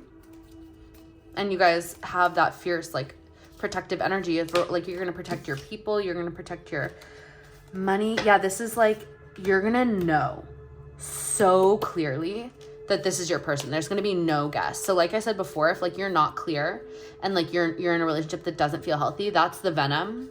Release that, let it go, because this person you're going to have no question about. Like I said, you're going to see a path forward with them, and this is the same energy. Like you literally seeing out onto the horizon, like, and you have this plan for what's to come, and it's like gifted by the divine. Okay, what can you do to expedite coming together? Ace of Wands, focus on your passions. Focus on what you're passionate about and what lights you up, and really give yourself to that. And then also protect your own energy. Protect what you're passionate about and protect your own energy, and only let in what is worthy, what is truly like a match to you.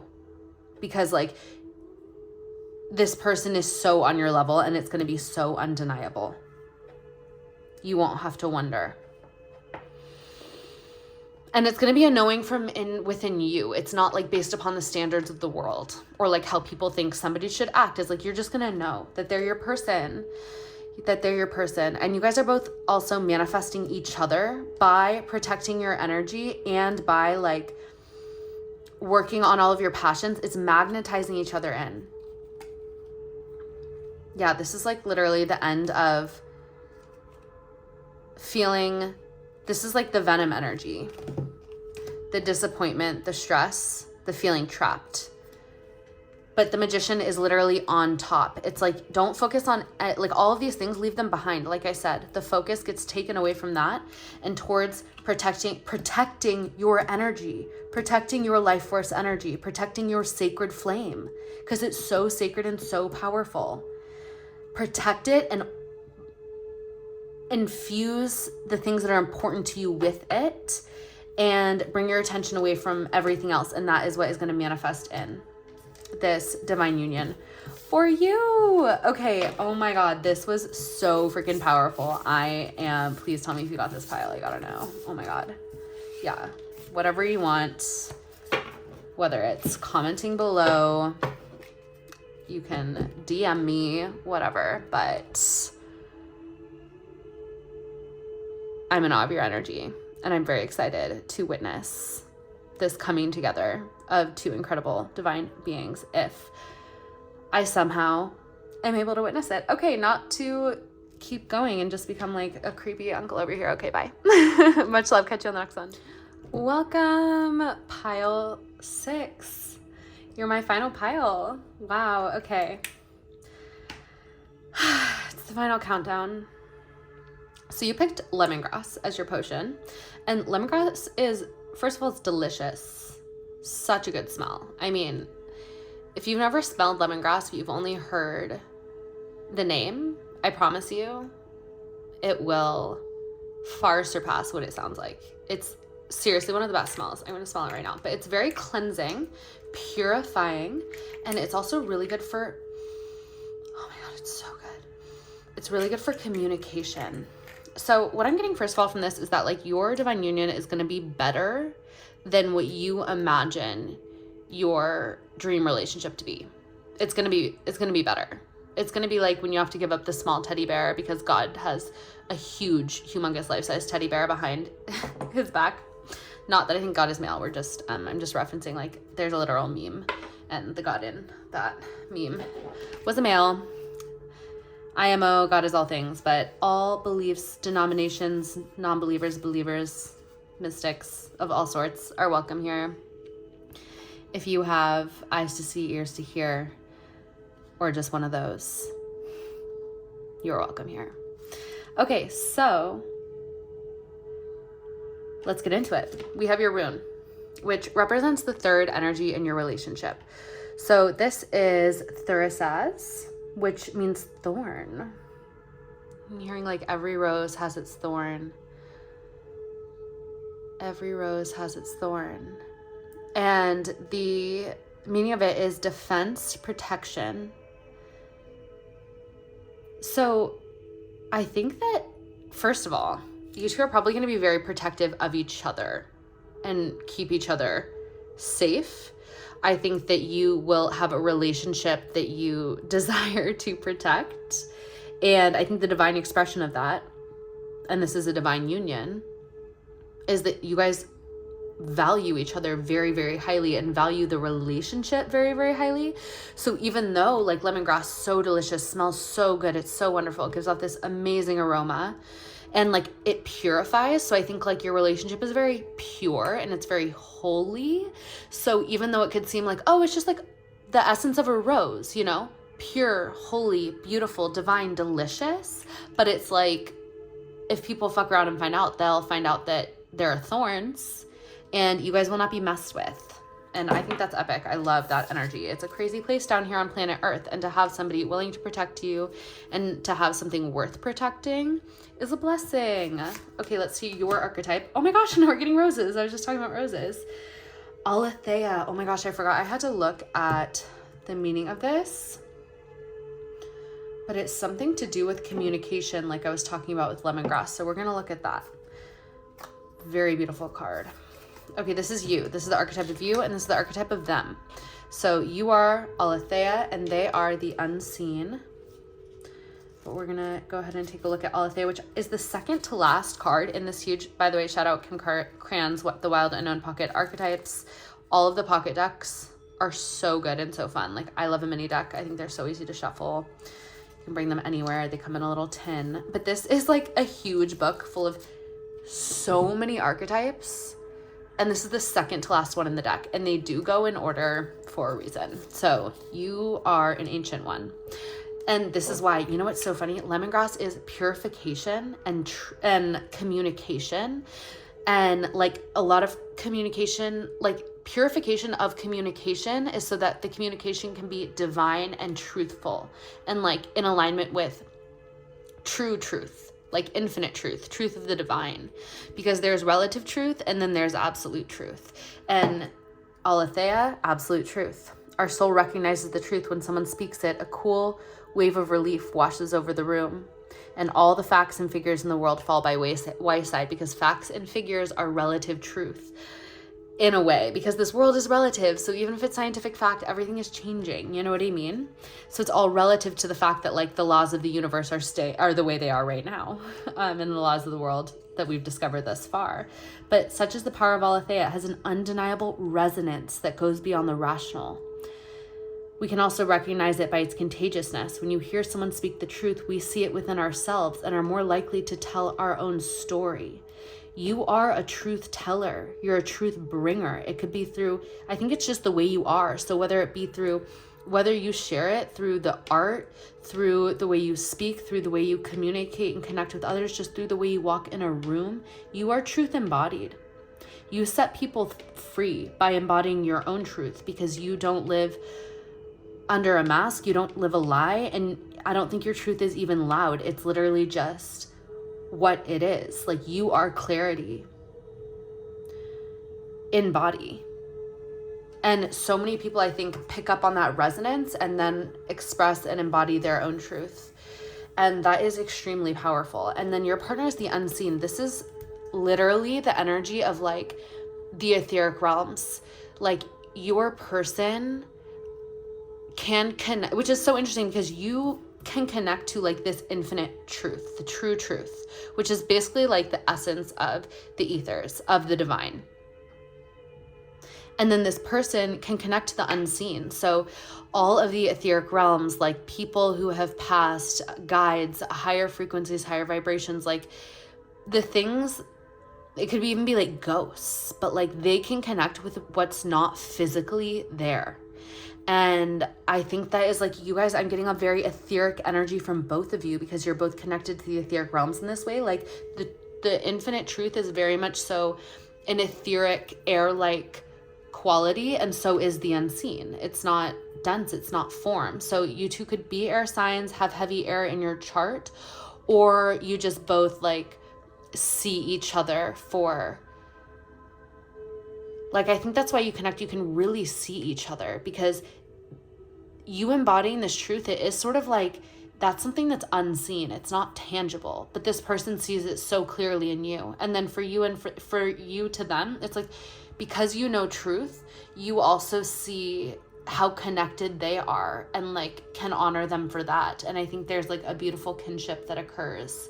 And that's also why I think you guys are like protective of each other, because I sense that like being such etheric, pure beings, you've learned that you need to protect yourself and your energy just so that you can stay in your highest embodiment, because maybe you've learned over time that like you are very susceptible to other people's energies. So like you have no choice but to like protect yourself more than the average person would, so that you can be high functioning and survive and like thrive.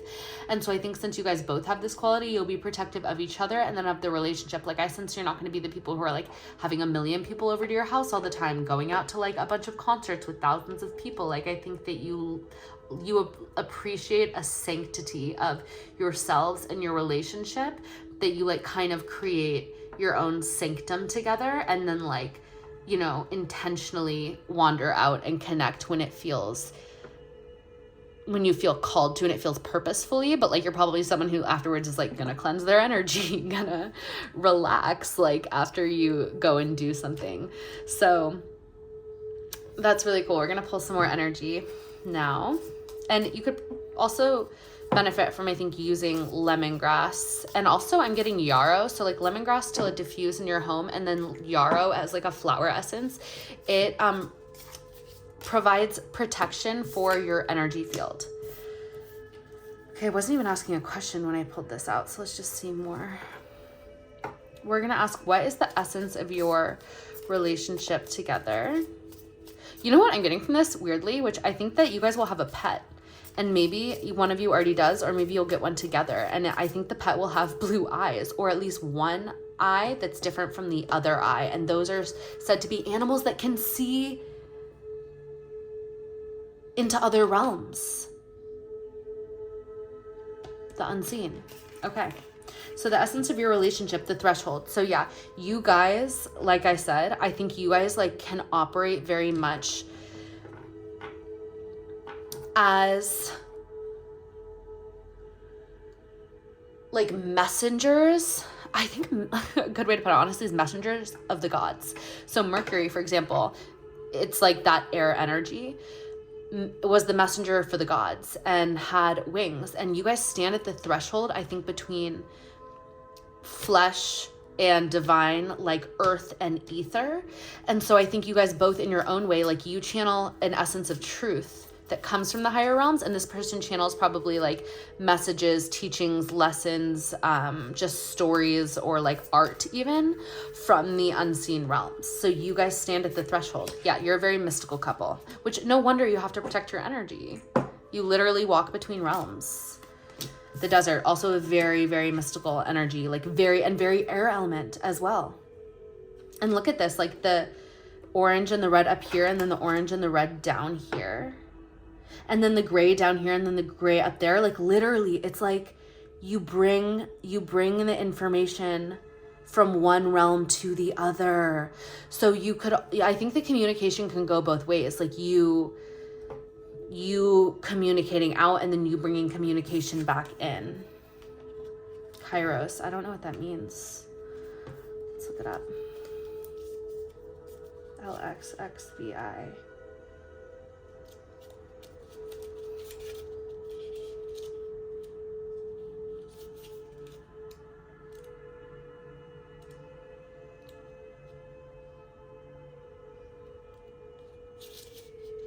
This is like, wait, look, we have another blue eye. Oh my God, and this is a blue eye. So maybe your person, by the way, I don't think I mentioned this. If it's flipped, like you see yourself more as this person, just like take it as that, because the energy could be flipped, but I can only talk about it one way. Okay, so your person could have blue eyes, as well as whatever pet I'm picking up that you have. Like these are both animal eyes, and they're both blue. Okay. Kairos, mythic time, synchronicity. We all have the experience of timelessness, of life beyond the ticking clock. This is known as mythic time. This is Kairos. This card suggests there's a secondary continuum that goes beyond the earthly clocks and schedules. It's the non-linear realm where we access divine timing. A single moment ripens with auspiciousness. Our actions change the trajectory of our whole life. Time becomes a living thing that watches over us all and tells us precisely when to speak or act. When this card appears, it is all about patience and precision. No clock can guide you. Wait for the rush of inner knowing and not a moment longer. You guys are so connected to the things that are beyond, like, anything linear. Like you guys are connected to divine timing, divine knowing, divine truth, the divine beings that are unseen.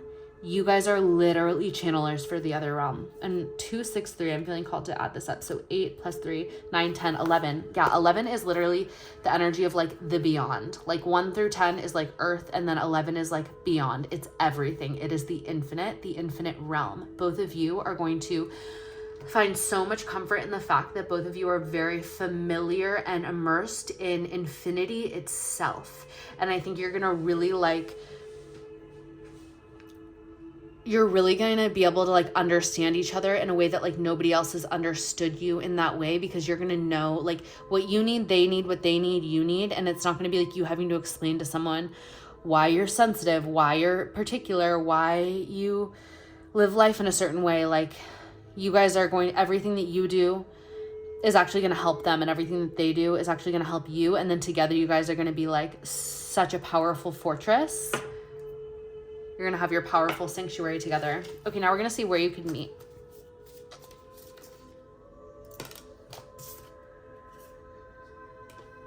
Interesting. So I think you're going to meet out in the world where you're maybe not like fully showing this side of yourself, obviously. But you're gonna like notice something. You're gonna see beyond each other's masks, and you're gonna notice something special about this person, but they're not gonna say it. So I think part of both of you is gonna be like, wait, am I delusional, or am I picking up something beyond the surface about this person? Because like they're just giving you their normie norm mask, and you're giving them your normie norm mask. But like both of you are like, wait, do I sense that this person is actually like a channeler of the divine, a person of infinity, a mystic beyond knowing, like my kindred soul? And you're not wrong. You're not wrong. You're correct. Oh, wow. We're also getting the medallion. Okay. So yeah, like literally you have found the diamond in the rough. And this is actually, I think, to this relationship is somewhat of a reward for all the spiritual work you've done in past lifetimes, and also for you already before you meeting them deciding to protect your energy, take care of yourself, do all of these things for yourself is what draws this person to you. And then together you guys are like on a whole other level. But it's not like you're waiting for them to honor yourself. You're honoring yourself already. And that's going to magnetize them to you, draw them to you in the physical, more psychic energy, ancient energy, the crone. The raven, the crow, you guys seeing beyond worlds. Crows could also be a sign for you. And the 6-pointed star. Crows and the 6-pointed star. And then also, like, I don't know if anyone has this type of jewelry like you've ever seen, but like this could be a sign too. Some sort of medallion like this. Okay, now let's see. I'm kind of going in a whole different direction with this, but we'll see what phase of life that you're in when you meet them. And then, sorry, what phase of life you're in now, and then what phase of life you'll be in when you meet them. And then the same for them to you. Sorry, I think I bumped it. Okay, we're good. Just pardon me while I put these all in order. You can just soak in the cards that we've looked at thus far. Okay.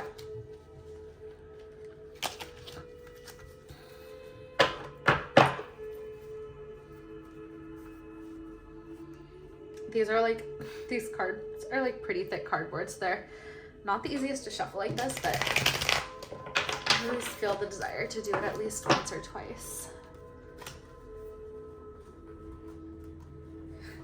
I'm kidding. This is the second time death has been at the bottom. And temperance, angelic, other realms. Need we keep harping upon that? Like, your person can talk to angels, and it can talk to spirits. Death again. Like both, the higher or the lower, like whatever realms. Okay, so this is the timeline that you are in. So right now you're juggling a lot, and you actually might be kind of burnt out, but you've done good work, so be proud of yourself. I see that you're actually almost at the end of this cycle of like having to overextend yourself and put in so much effort. You're like at the end of that journey. This is 10. It's the end of the journey. And where you'll be when you meet them is, okay, so I'm going to see that you're having this kind of like you're finally filling your own cup again.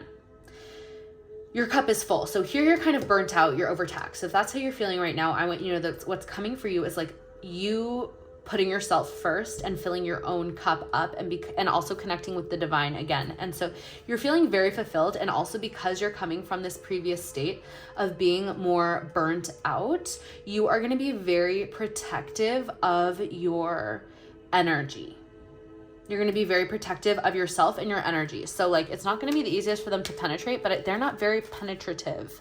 So I think it'll just be like a natural magnetism with each other, but that's where you'll be. You'll be like putting yourself first, doing your thing, and being like very selective. This is the energy that they're in right now. They're in a phase of realizing their own power to manifest, and they're exercising that power. And then when they meet you, oh my God. Okay. They're going to be the one to come towards you because they're going to feel so much passion when they see you, and they are not going to be able to help but try to get your attention. So I think they're actually manifesting you right now. And that's why when they see you, they're going to take their opportunity because they're going to recognize you as their manifestation. Okay, let's see signs, more signs that you'll see. And this can also help because it can tell you if you maybe know them yet. Signs you'll see before you're about to meet them, or, oh my God, you guys are going to have such a happy life together. I keep saying this is going to be like your sanctuary, your sanctum. Like 10 of Cups is ultimate happiness. This is like divine union, heaven on earth energy. You have your family, you have a creative, emotionally fulfilling life together. But this is as a sign. Okay, the sign would be rainbows. The sign is rainbows. Yeah. Wow.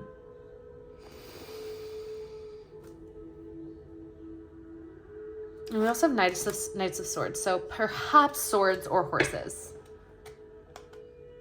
Yeah, this is going to be...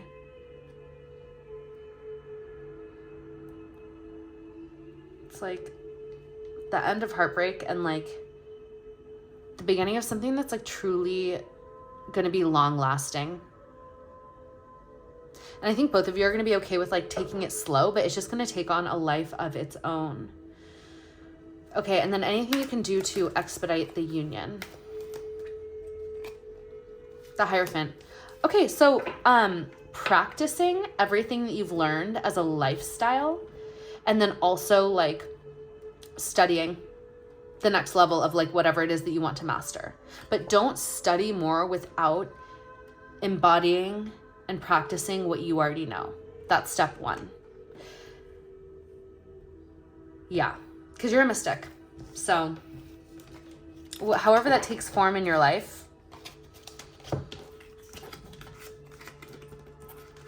very, very interesting. I mean, if you are somebody too who like works in some sort of institution, you're still that embodiment of truth. And that's why it's so powerful for you to be there. Okay, let's get one last message from their higher self to you.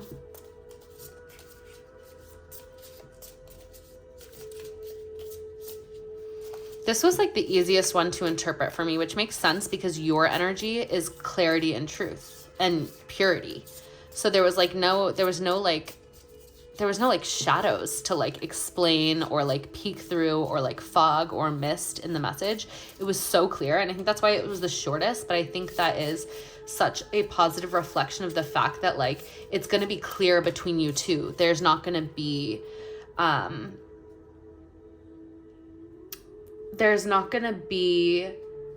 like,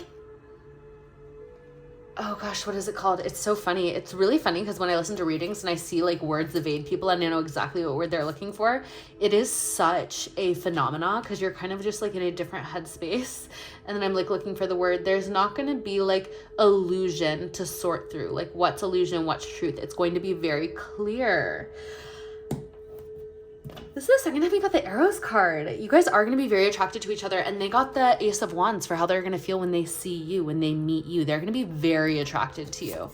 They're going to be very attracted to you. And you know how I said you guys are going to create your sanctity? Your sanctum?